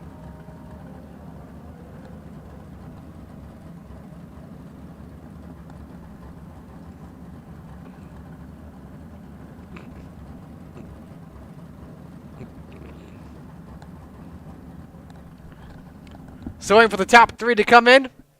That will get the proceedings going. Don't forget, Renegades are coming up next here on the Coast to Coast Racing Network.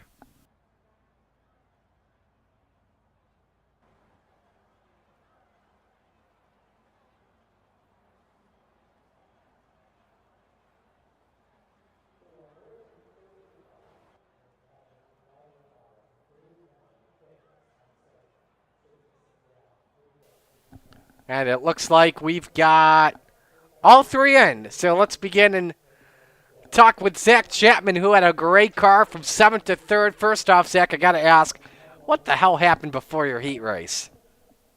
Dude, you know the deal. I forgot to put fuel in, Marty. I don't race enough anymore. I came in with the qualifying setup and didn't have enough time to get gas in it. GG, my friend, GG. But, man, you had a hot rod underneath that 72 tonight. And you also had a close call with Christopherson. And I got to give credit. Both of you two saved it really well. And you were able to rebound and get up to 3rd. This is no shot at Clay, but, you know, I call a spade here. I was quick tonight, probably the 2nd fastest car. But I was just stuck in line there. And whenever they started racing side by side, I thought I could make the move in 3 and 4 to kind of throw that slide job and fit in between them. But, man, I got ahead of myself, got in the back of Clay. I know you can't hear it. I apologized to him while we were racing. I felt terrible about it. I made sure I didn't pass him. You know, I wasn't going to do him like that, but I cost us a lot of time, and that pretty much did us in. Well, hey, still a fast hot rod tonight. You get to move up to Renegades pending IL. Who do you want to give shout-outs to? Yeah, I wish I could race, Marty, but I got to broadcast myself here at 9:30, so I think I'd be pushing it too close. But I want to give you a shout-out, man, for doing this. You do a fantastic job. You taught me everything I know, so without you, I'm not here. I appreciate that. I'd like to thank my wife for letting me race, all my teammates at Gambler Motorsports, and, you know, Patrick Spangler, Jeff Barker, Jack Hitt, all the guys who keep the gears rolling. We appreciate you. Thanks, Marty. Alrighty, man. We'll let you go. Great job tonight, and we'll talk to you hopefully soon. By the way, thanks, by the man. way, check your phone. By the way, Okay, will do. Chapman finishing in third. We'll go to Ted York, who finishes in second. Ted, great debut, not bad for you. You closed in late, in about the halfway point, but what more did you need for Anthony? I'll get through lap traffic a little bit better. I got hung up behind that one lap car. Yeah, lap traffic can definitely be tough, that's for sure. But how'd you feel about your car as a whole tonight? It was pretty good. I haven't run at Oswego hardly at all, so I kind of threw the kitchen sink at it and said, well, I'm going to put it on the top and see what happens. Well, hey, you had a great run tonight, that's for sure. Who do you want to give shout-outs to before we let you go? School of Sim Racing, National Auto Racing Club, and that's about it. Thank you. All right, thank you, Ted. Appreciate the time. Great job. So Ted York taking the win here this evening. And now we go to Victor Lane to talk with your winner. That's a lie. But feature winner and still undefeated, Anthony Morano getting it done. Wow, wow, wow. What a hot rod. But I almost thought for a moment you were going to lose that one and end your undefeated streak. Yeah, Teddy's pretty quick, huh? Look, you see that guy?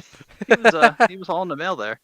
I looked down at my relative and I saw he was gaining on him. I was like, oh, that's not what I need to see now. And I know Teddy. He runs an SSR, so he's a pretty quick dude. So he's probably got a little more sprint experience than I do too. So he had that going for him. But me and him were actually just talking. He got a little caught up in lap traffic. So luckily this time that worked out for me and paid out. We'll go collect another win and head on to Renegades. Absolutely. Well, hey, I got some bad news for you. This is breaking news here in the Coast to Coast Racing League. A bounty is developing on you. Uh-oh. Yes, it is. That will make things interesting to see if somebody can take you out. We'll announce more in the Coast to Coast Racing League Lounge, so check that later on for updates. Again, this is just developing legit as we are working out on this. But where did you feel good better than your opponents here this evening? Really felt good down on the bottom in 3 and 4. It's pretty much every car we come here with, I run down there. So I always feel most comfortable down there. Car's definitely digging pretty good. So the benefit of running Rebels, you get the extra 30 laps and you get to apply everything you learned into Renegades and see what you can do with these guys. Who do I give shout-outs to? I gotta thank my wife Sherry, the boys over there at FTM, Super Dare Car, Hi Mom Len, Swan Speed Shop, DJ Sim Shop, Vertex Graphics, Castaway Flagstone, Shaggy TV, Marty for doing a broadcast, Salty Dogs for sponsoring a division, and everyone at Coast to Coast. Alrighty, man. We'll let you go. Great job. Congrats on the win. We'll see you in Renegades. Thanks, Marty. So the Magic Ant-Man gets it done. Stays undefeated in Rebels competition. We'll step aside. Coming back with the Renegades next in the Coast to Coast Racing Network.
It's time for another edition of RSN Trackside, powered by Bob Johnson Auto Group on Rock Sports Network. Kiss on the champion. Trying to be a bit of a hiatus, so let's get. Tonight we were talking about it.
Outpouring of love was amazing. These dollars had come together to support us, and we realized no, we didn't want to use them for us. We wanted to use them to help others. The foundation has done so much for so many people. It helps any family that has somebody, whether it be a crew member or one of the drivers, that get hurt. We can help them to get through the situation. I was injured in an on-wing sprint car accident that broke my neck and left me with a spinal cord injury. I was in the hospital 8 months, and that got really, really expensive, so having that extra help to help push me and my family forward was a big deal. I was involved in a pretty gnarly sprint car crash. Found out my brain was swelling and bleeding. Pelvic bone was broken. I had 2 cracked vertebrae on my back, and I was in the ICU a little over a week. The Steve King Foundation reached out to my parents. We received a donation from them. Immediately they started me on what's called neurofeedback, and insurance did not cover the neurofeedback appointments. So we received another donation from the Steve King Foundation. It really helped a lot, and I just want to say thank you. Thank you from the bottom of my heart to the Steve King Foundation for everything that they have done for me. This last Sunday, I got to turn laps in my modified here. That was my first laps back in a race car since the accident, and I truly believe that if it wasn't for the Steve King Foundation, I wouldn't be able to do that or be where I'm at today. Yes, Steve's death is the reason the foundation exists, but it's Steve's life, and it's the lives of racers everywhere, is the reason we're able to do the work we do.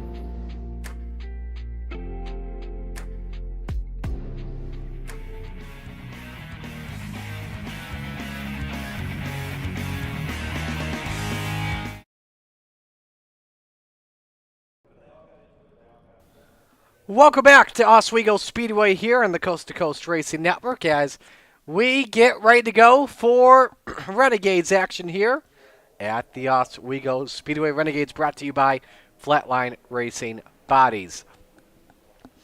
So he was checking in here. Chad Cote was rooting for Steven Fernberg that last race, and he'll have to race against him tonight.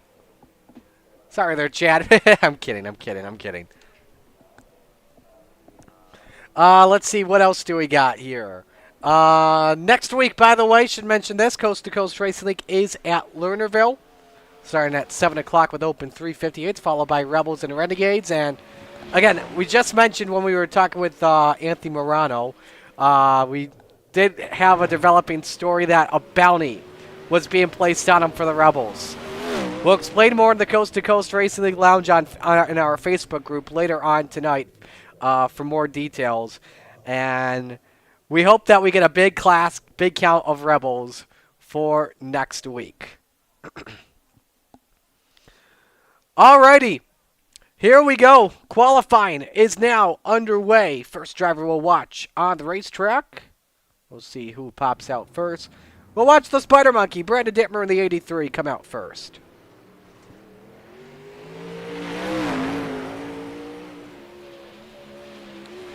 Latest drivers complete a lap at the bottom of your screen, your entire leaderboard on the top left here. Good car count, just under 24. So everyone will make the show tonight. Dittmer in the 83 car will set the bar here on lap number 1. 16:30 on lap 1, but Bobby Good quicker at a 16:19. Anthony Morano to the top, 16:015. Zach Chapman second, 9 thousandths off the pace. Brad Way quick time, 16:01. 16:005. Will someone break the 16-second mark? Morano does. 15:93 to the top of the charts. What does Brad Way have? What does Blake Chapman have? Quick time by the salesman, 15:723. Randy Streams up to second, 15:91, but he's 2/10 off of the salesman's pace. Chapman 15:80 on lap number 2. Ooh, Shreve's blinked there. I don't know if that's going to count the lap or not. It did, 15:99. Here's Chad Cote. So the final drivers to qualify. 18th on lap 1, 16:32. Chad Griggs will not get a lap time. 23 drivers with us this evening. Will Chad get this lap in? 5 seconds left in qualifying. I think he will. Yes, he does. And it's a much better lap, 16:13 up to 10th. In fact, actually, correction, qualifying has been extended to 3 minutes this year. So if Chad doesn't come out, that's going to do it. Chad Griggs, to be specific. Blake Chapman, the quickest driver, at a 15:723. Randy Shreve second, 15:909. 15:923 for Anthony Morano third. Patrick Spangler fourth, 15:970. Brad Waite, 5th, 16:005. Zach Chapman, 6th, 16:024. Joseph Grandy, 7th, 16:037. Dean Reynolds, 8th, 16:070. John Short, 9th, 16:074. Chad Cote, 10th, 16:125. Jesse Bandy, 11th, 16:134. Rick Main, 12th, 16:158. Ted York, 13th, 16:174. Bob DeGood, 16:194. Stephen Fernberg, Brandon Dittmer, Jeff Barker, Clay Christopherson, Terry Landis, Jack Hitt, Andy Patton, Barry Goldner, Chad Griggs. So, 23 drivers, should be 3 heats on the evening, which means 6 top 16 will be, oh no, I'm sorry, 10 through 12 get to start up front.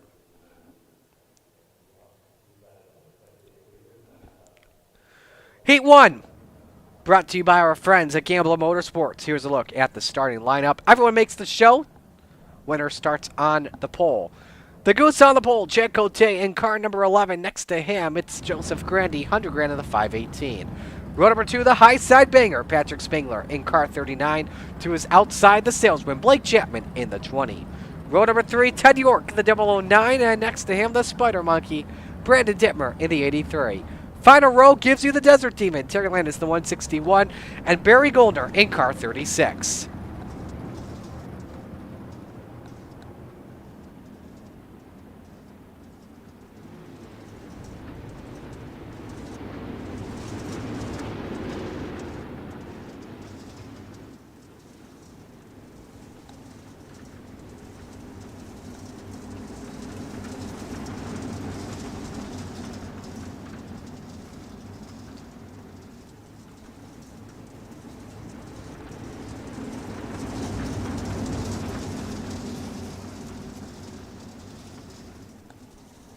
Go one more lap to the green. Again, if you're just joining us, let us know who you're rooting for. Thanks for joining us on the Coast to Coast Racing Network this evening.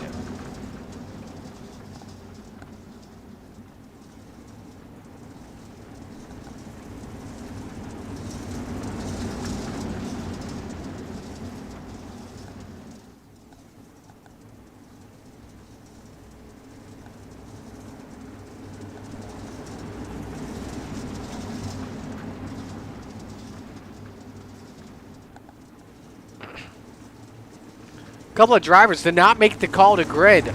Joseph Grandy, Blake Chapman, and Patrick Spangler. Obviously with Blake and Patrick, they're doing the back to front challenge, which is always a lot of fun to watch. Green flag is out here for the Renegades.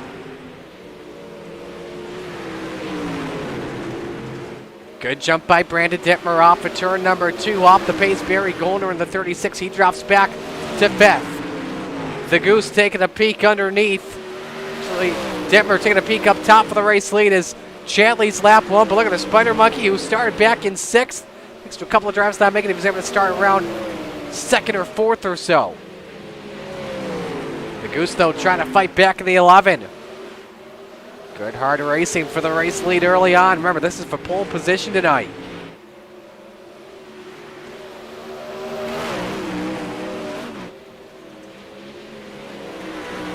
Teddy York 3rd, Terry Landis 4th, Barry Goldner round out the top 5, but this is the best battle on the racetrack. On board with Cote. Look how fast these drivers go in the 360 sprint cars. Over 130 miles an hour, the top speed going into turn number 3 at Oswego. Just hit 133 that time. That's wicked fast.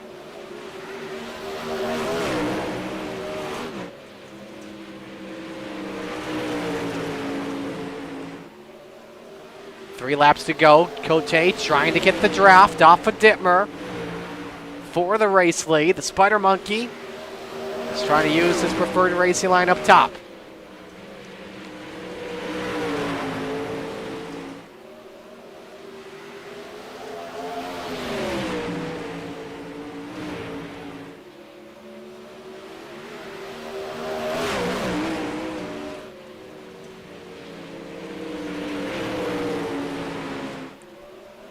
White flag waves on the final lap. Will Dittmer take the pole position or will Cote steal it? Dittmer slotted in as 6th on the grid, took advantage of Grandy, Chapman, and Spangler not taking the green for this heat race. Cote looking for one final shot, not going to work. Brandon Dittmer takes the win in heat 1. Cote 2nd, York 3rd, Landis in 4th, Barry Goldner round out the top 5.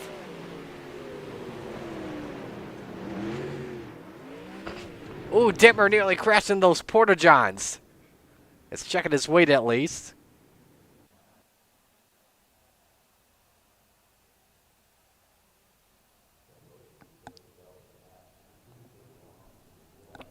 So we now move on to heat race number 2, Regency Home Inspection, the sponsor for the heat race. And we now go to the starting lineup. Jesse Bandy starting on the pole in the 49. Next to him, Dean Reynolds in car number 79. Row number 2, Brad Waite in the 814, and Randy Shreves next to him in the 56. Row number 3, Bob DeGood in car number 7 in the Brute to Beast, Jeff Barker in the 513. Final row, Gentleman Jack Hit in the 217. No call for Chad Griggs on the grid for right now.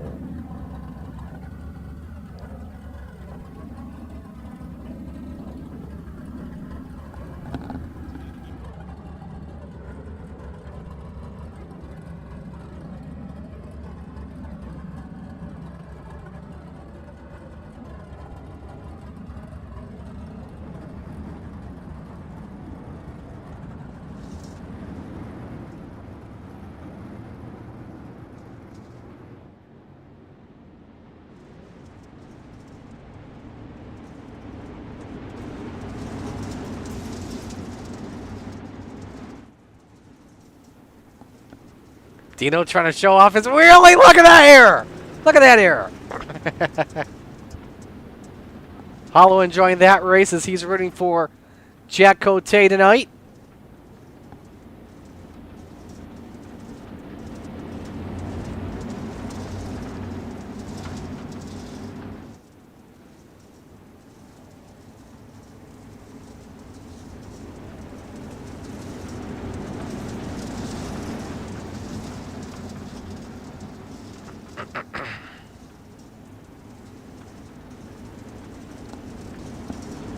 Winner starts the outside of row number 1 this evening.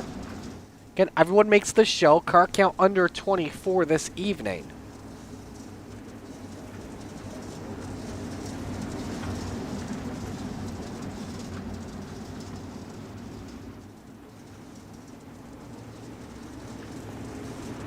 Here we go, ready for the green for heat race number 2. Green, green, green.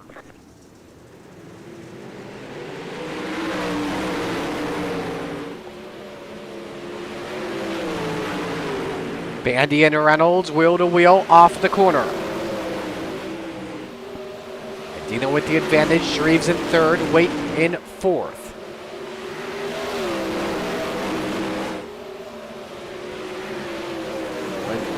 Like in the top side for right now, Shreves testing the bottom on Bradway. That high side getting a little bumpy though off of turn number 2. Barker and Hitt now race for fifth. The Brewerton Beast trying to send it underneath. Nothing working yet. Hit around the outside. Takes the spot to fifth.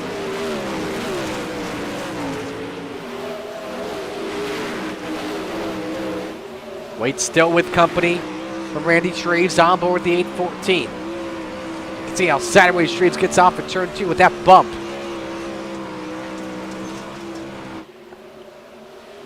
Reynolds looking to share the front row alongside his booth buddy this evening. Lead up to 0.6 of a second. And pull it away from Jesse Bandy.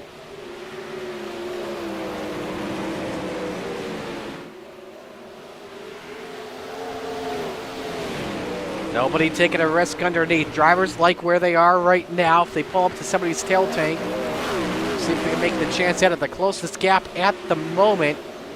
Jack hit Jeff Barker 0.4 of a second. The race for fifth. Ooh, Hitt got a little sideways, taking a risk. Opens up the door for Barker to go around the outside. And Hitt, I think, has got a problem. He's slow in 1 and 2. He's back on the throttle, so all is good. Did not run out of fuel. Final lap underway for Dean Reynolds in the World of Outlaws at number 79.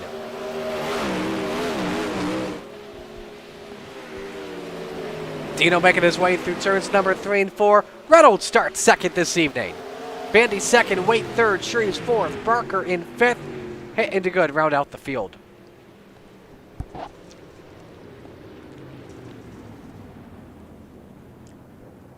In fact, actually hearing that Hitt and good crash at the end. Once this moves over to Heat 3, we'll get a replay for you. Show you what happened to Hitt and good. They were in the back. And we're half a lap shy from taking the checkered flag.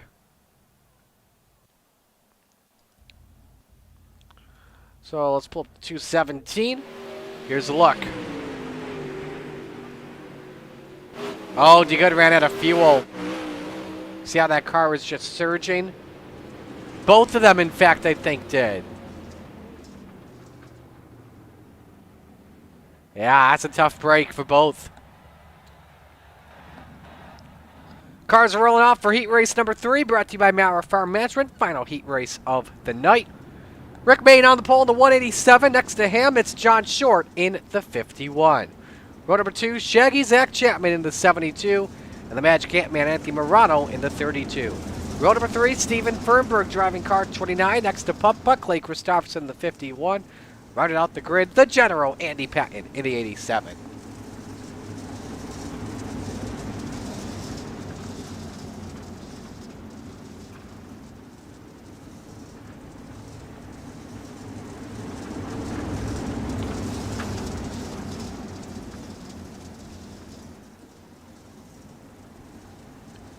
One lap before we go green.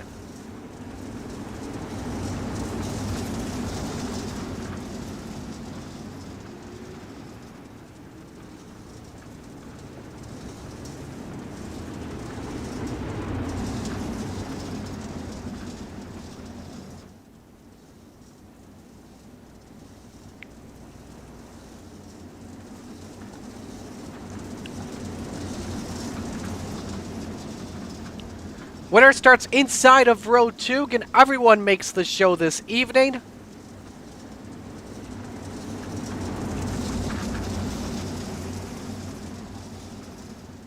Green flag, green flag. Green flag is out for heat 3.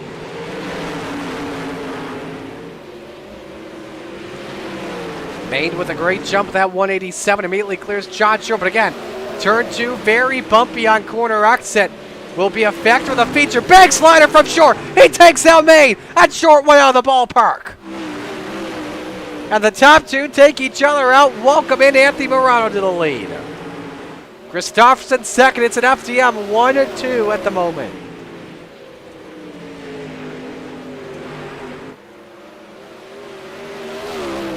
It's a replay on what happened. Look at that. First time you see the bump. Short just tried to send it. Caught the wall, and Rick Maine has nowhere to go. Man, he's lucky he didn't get hit by that one car there. I think that was Patton in the 87. Best battle on track, the race for P2. Putt and Chapman. And these were the two, remember, that were going at it in the Rebels feature. Oh, one in the wall, by the way. That's Patton, I believe, in the 187. Or, yeah, it is Andy. So the General goes off track, puts her to a stop. We'll finish in 6th. Maine was able to keep his car going in 5th.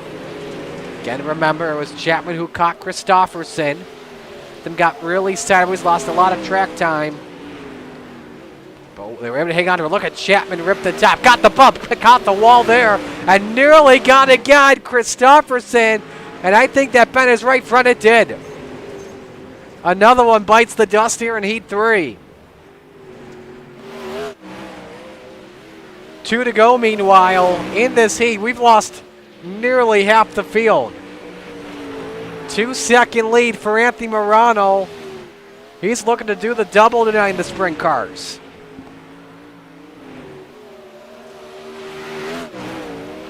Morano coming in this evening with a win in Renegades action this season. Remember, did the Triple Crown sweep at Knoxville on St. Paddy's Day. He takes the checkered flag and wins Heat 3. Christopherson second, Fernberg in third, Maine fourth. As Chapman, Patton, and Short.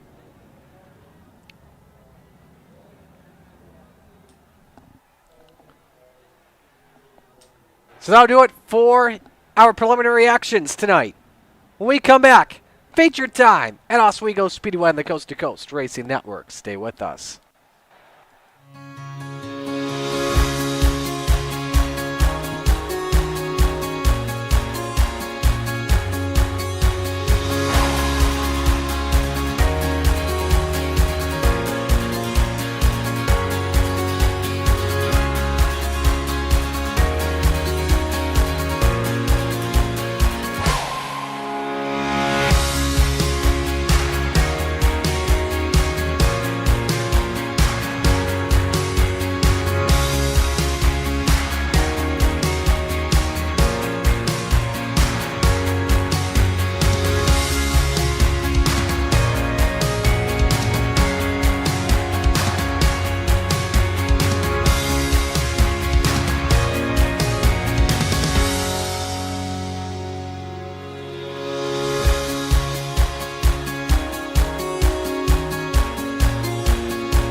Warm-ups wrapping up here as Blake Chapman the quickest on track at a 16:636. Anthony Morano second at a 16:74. Jesse Bandy third at a 16:89. Clay Christopherson fourth, 16:90, and Patrick Spangler fifth, 16:92. Don't forget, next week we are at Lernerville Speedway. It's going to be a fun one. Lernerville's always fun when I'm broadcasting. Believe I am. I got to double check the schedule on my end.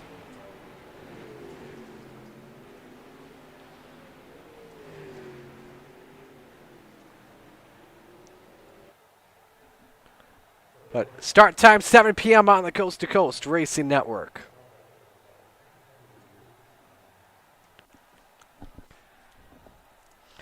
Anyway, here we go for feature time. 35 laps around Oswego. Here's a look at the starting lineup. On the pole, it's the Spider Monkey, Brandon Dittmer in the 83. Next to him, it's Dean Reynolds in the 79.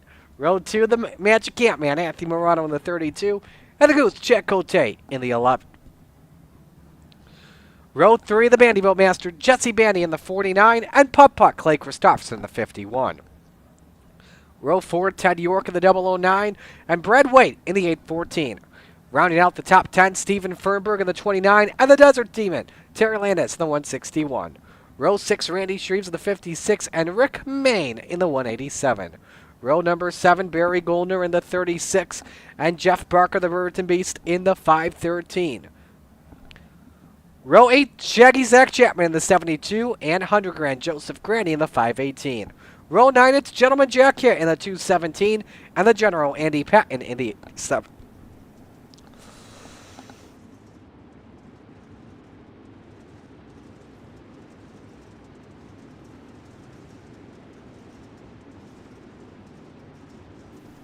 Pardon me, near the drink. Patrick Spangler, Bob DeGood making up row number 10. John Short, Blake Chapman, row 11. And Chad Griggs rounding out the field.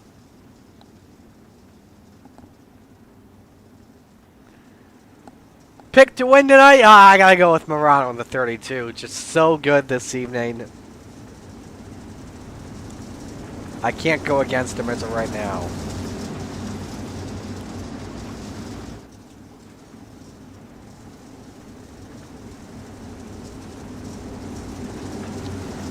Let us know your pick to win in the chat tonight.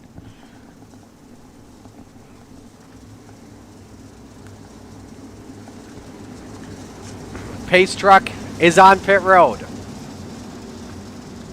As we get to say for the final time tonight, it is time to shake and bake. Because where else would you rather be than right here, right now, from coast to coast on the shores of Lake Ontario? It's showtime at Oswego.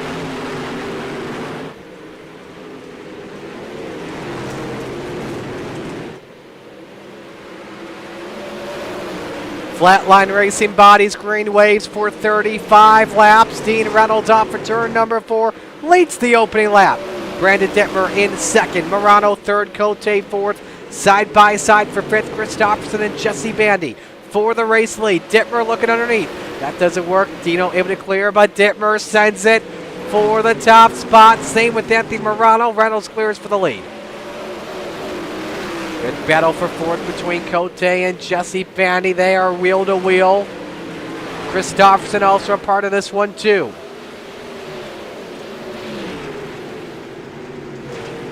Morano looking for a run for second on Dittmer. Can he take it? Not yet. Dittmer shined the door right in his face. Bandy, quickest car on track. Never mind about that. It's the man that's already up half the grid. Blake Chapman from 22nd to 11th. That's only lap 4, 17-16. Grandy played the game too. He's in 14th. Obviously, Patrick Spangler a part of that. He's only in 16th. Find its way past Terry Landis and Ted York. He's broken into the top 10. Back to the race for P2. Morano downstairs. Ted York. Ballparked it. He's on pit road. Magic Ant-Man is up to second. Let's go to sixth. Rick Maynine Clay Christopherson trouble. John Short, Jack Kidd have gotten together. And Short has lost the wing. First yellow will fly.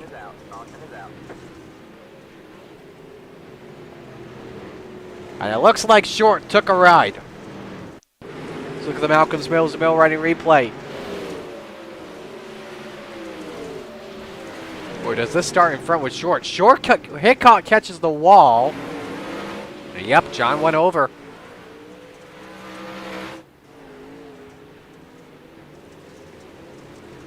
So what happened with Gentleman Jack? Let's ride on board. So he caught the wall. I think the right front's broken. Yep. It is. Just trying everything he can to steer, and Shorty nowhere to go.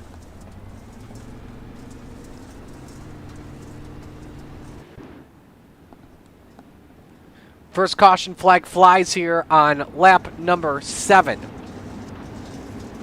So it's Dean Reynolds, your race leader. Blake Chapman, the biggest mover at the moment, as we take a look at the spots gained. Look at that, up 13. Second most is up 6. That's Rick Main.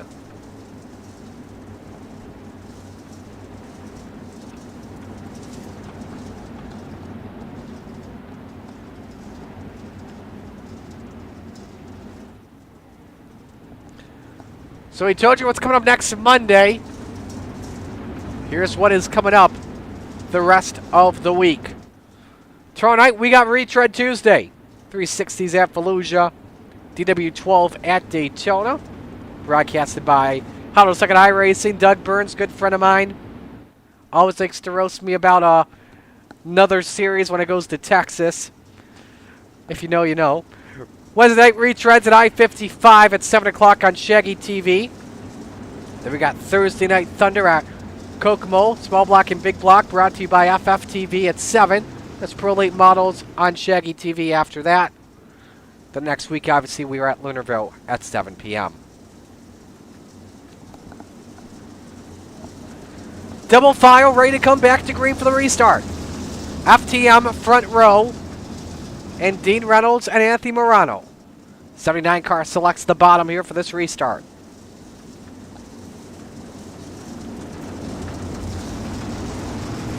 Here we go, back to green. Reynolds nearly tapped the wall there, going across the start-finish line. Morano underneath for the race lead. Can he take it off turn number 2? He cannot. Vandy stays in third. Dittmer and Main in the battle for fourth. Oh, Main ballparked it. He's out. Main is done. And that puts Brad Waite up in 5th. Your battle for the lead is on here. Brad Waite looks low on Dean Reynolds. Doesn't work. The 79 clears. And here comes the Vanderbilt Master. Want to get into this party, too. Trying to invade the FTM battle. 3 cars all under a blanket for the race lead. They have checked out from Brandon Dittmer, a second back. Morano trying to look downstairs again for the race lead.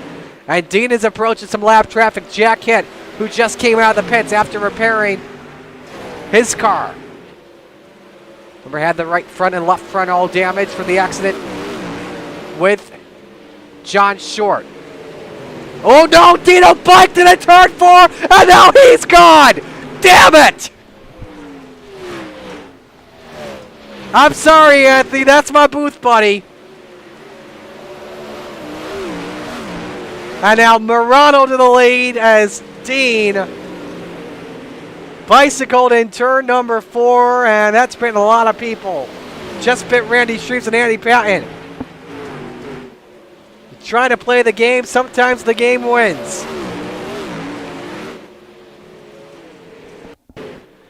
Here's a look. I want to ride on board and see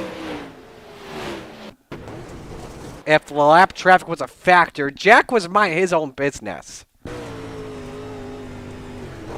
It didn't look like he was starting to come up. But another chance, and that first Renegades win slips away for Dean Reynolds. Here's the mess here for 4th. Blake Chapman 2 for 1. Pats Chad Cote and Brad Waite.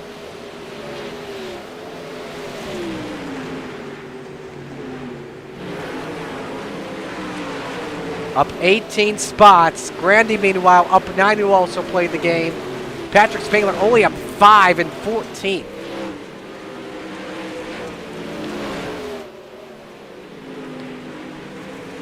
Blake pretty much with the quickest lap of this race right now. So you take a look, 17.159. Leader's got a 17.317. You look at these last times right now. Blake is pretty much quickest car on the track.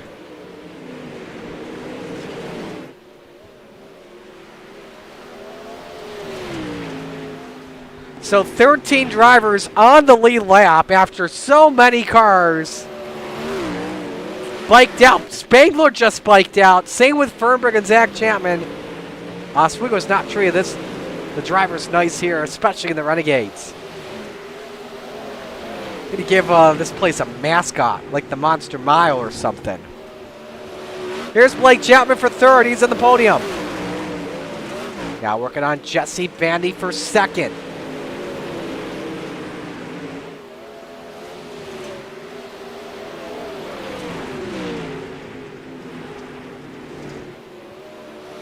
Chapman through to P2. And now here comes Stittmer, winding his podium spot back. Bandy trying to take advantage of that. 15 to go, meanwhile. The Magic Ant-Man looking for his second career Renegades win. The gap, though, 1.8, which is not too bad right now. Thing is, though, it's Blake Chapman, the best driver in Renegades right now. Slider by Brandon, all while working in lap traffic. Because Jack Hayes the pick. The gentleman pulls off the track, and that's good sportsmanship right there for Jack. Just want to affect the rest of the lead lap cars.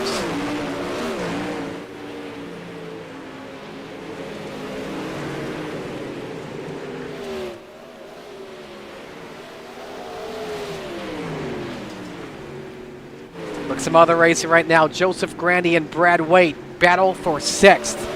Grandy up 10, second biggest mover on the track. Actually tied with John Short for the most spots up.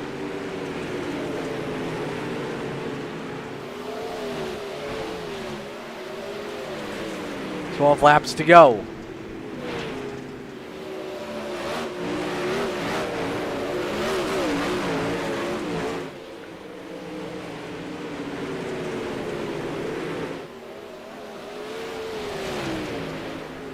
Dittmer still feeling comfortable right now in third. Let's check the gap on Morano. He's actually increased the lead to 2 seconds on Blake Chapman. Look at this. Only lap Chapman was better was on lap 22. And Chapman is losing a 10th that last time by.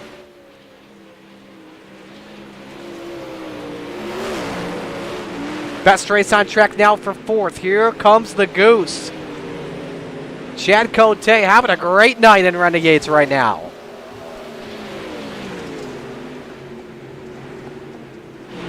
Has a top 5 earlier this season. That was a 2nd last time he raced with us at Lima Land.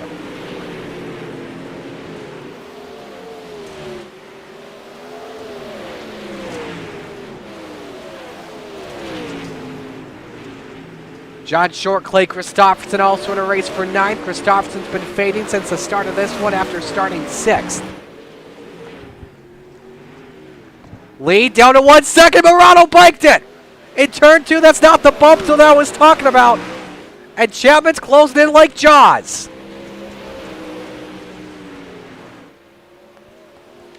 There's a look at how the time's gone down. Down to a half second. We're coming to 5 laps to go this time, and this is far from over. Da-da, da-da, da-da, da-da, da-da-da-da-da-da-da. Side by side for the race lead.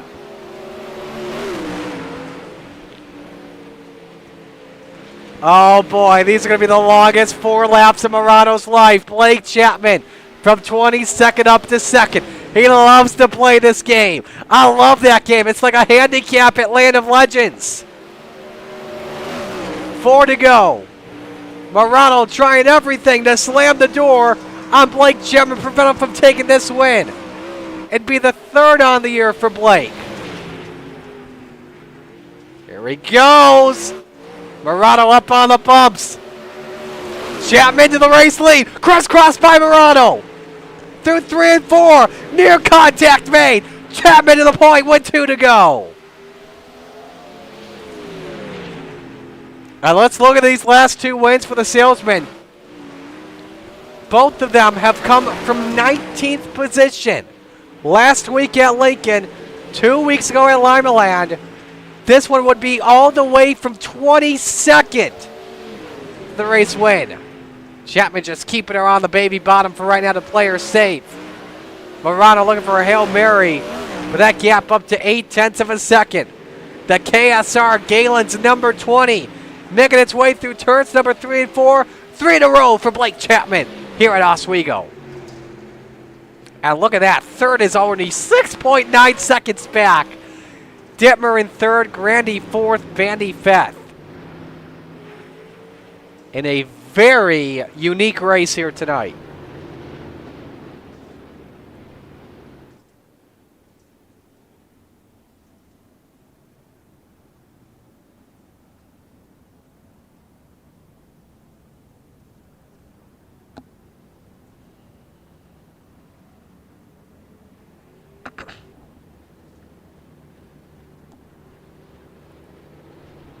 So with that, time to look at our results here from this evening. Your second and third biggest movers should mention here. John Short up 14 and Joseph Grandy up 12. But without question, the heartbreak of the night, the man that finished in 13th, Dean Reynolds, biking while leading. Finishes 3 laps down, and if I recall correctly, we only had 1 caution flag in this entire race. So at the same time, you got to give it up for the Renegade drivers, because they put on a great performance once again.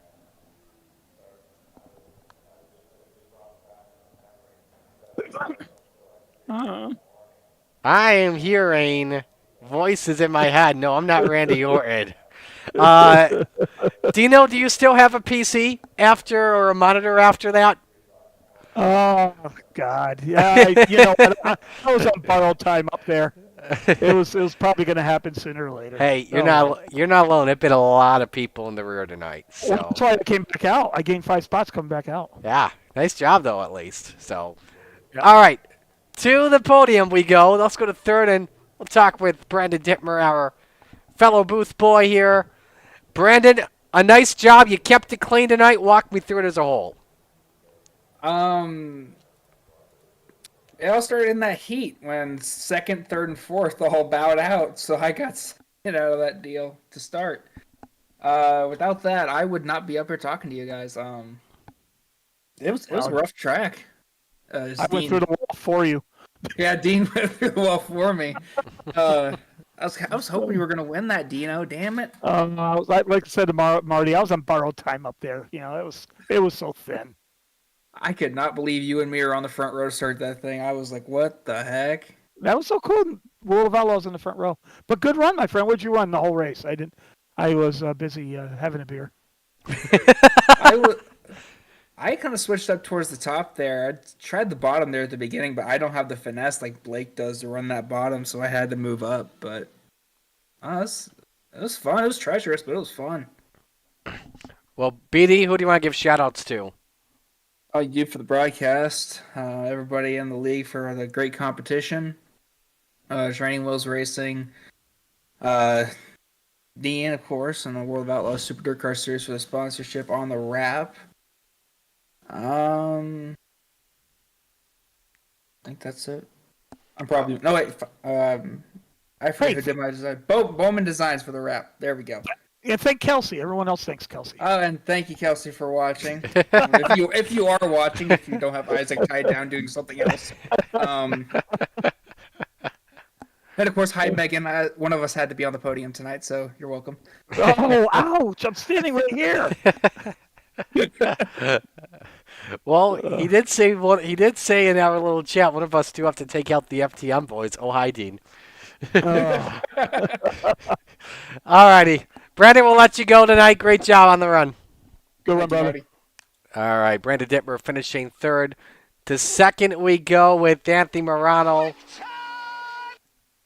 Did he actually get quick time? No, he did not. He was No, close. He I think was it close. second or third. I think it was third. Yeah. Dang. Heartbroken for you, man. What more did you need in those final laps? Blake to slow down. Or do what I did. Yeah, man, I was heartbroken for you.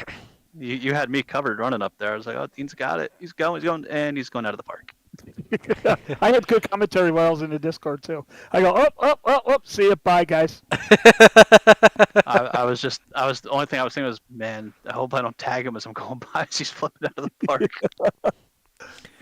Dang. But I mean, little sketchy. What a car you had. I mean, even at one point, when Blake, even after Blake got second, you were even faster than him at one point.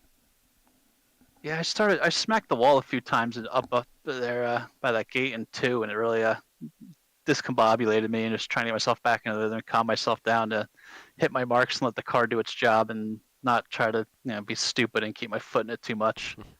Because once Blake got by me there, and I was able to, I think if I was able to keep him down on the bottom in 3 and 4, I was able to hold him off. But once he cleared me in 1 and 2 that lap, that was it. Because I think the bottom in 3 and 4 was just non-existent. But I couldn't get 1 and 2 to work on the bottom so good. I tried it a few times. When I saw he was gaining on me. I knew that's where he was going to be. So I tried it. Didn't feel so good. Felt like I lost a ton of time coming out of there. So licked my wounds and went up top and tried to just play defense and hopefully I was just trying to get him so he'd have to follow me through 3 and 4 every lap and just somehow beat him through 2, and just didn't work out that way. Who do you want to give shout-outs to? I got to thank my wife Sherry, the boys over at FTM, Dean Superhero Car, Logan at High Mom Lens, Swan Speed Shop, DJ Sim Shop, Vertex Graphics, Expert Installation, Castaway Flagstone, Shaggy TV. Crap, who sponsors this one again? I forget. Flatline.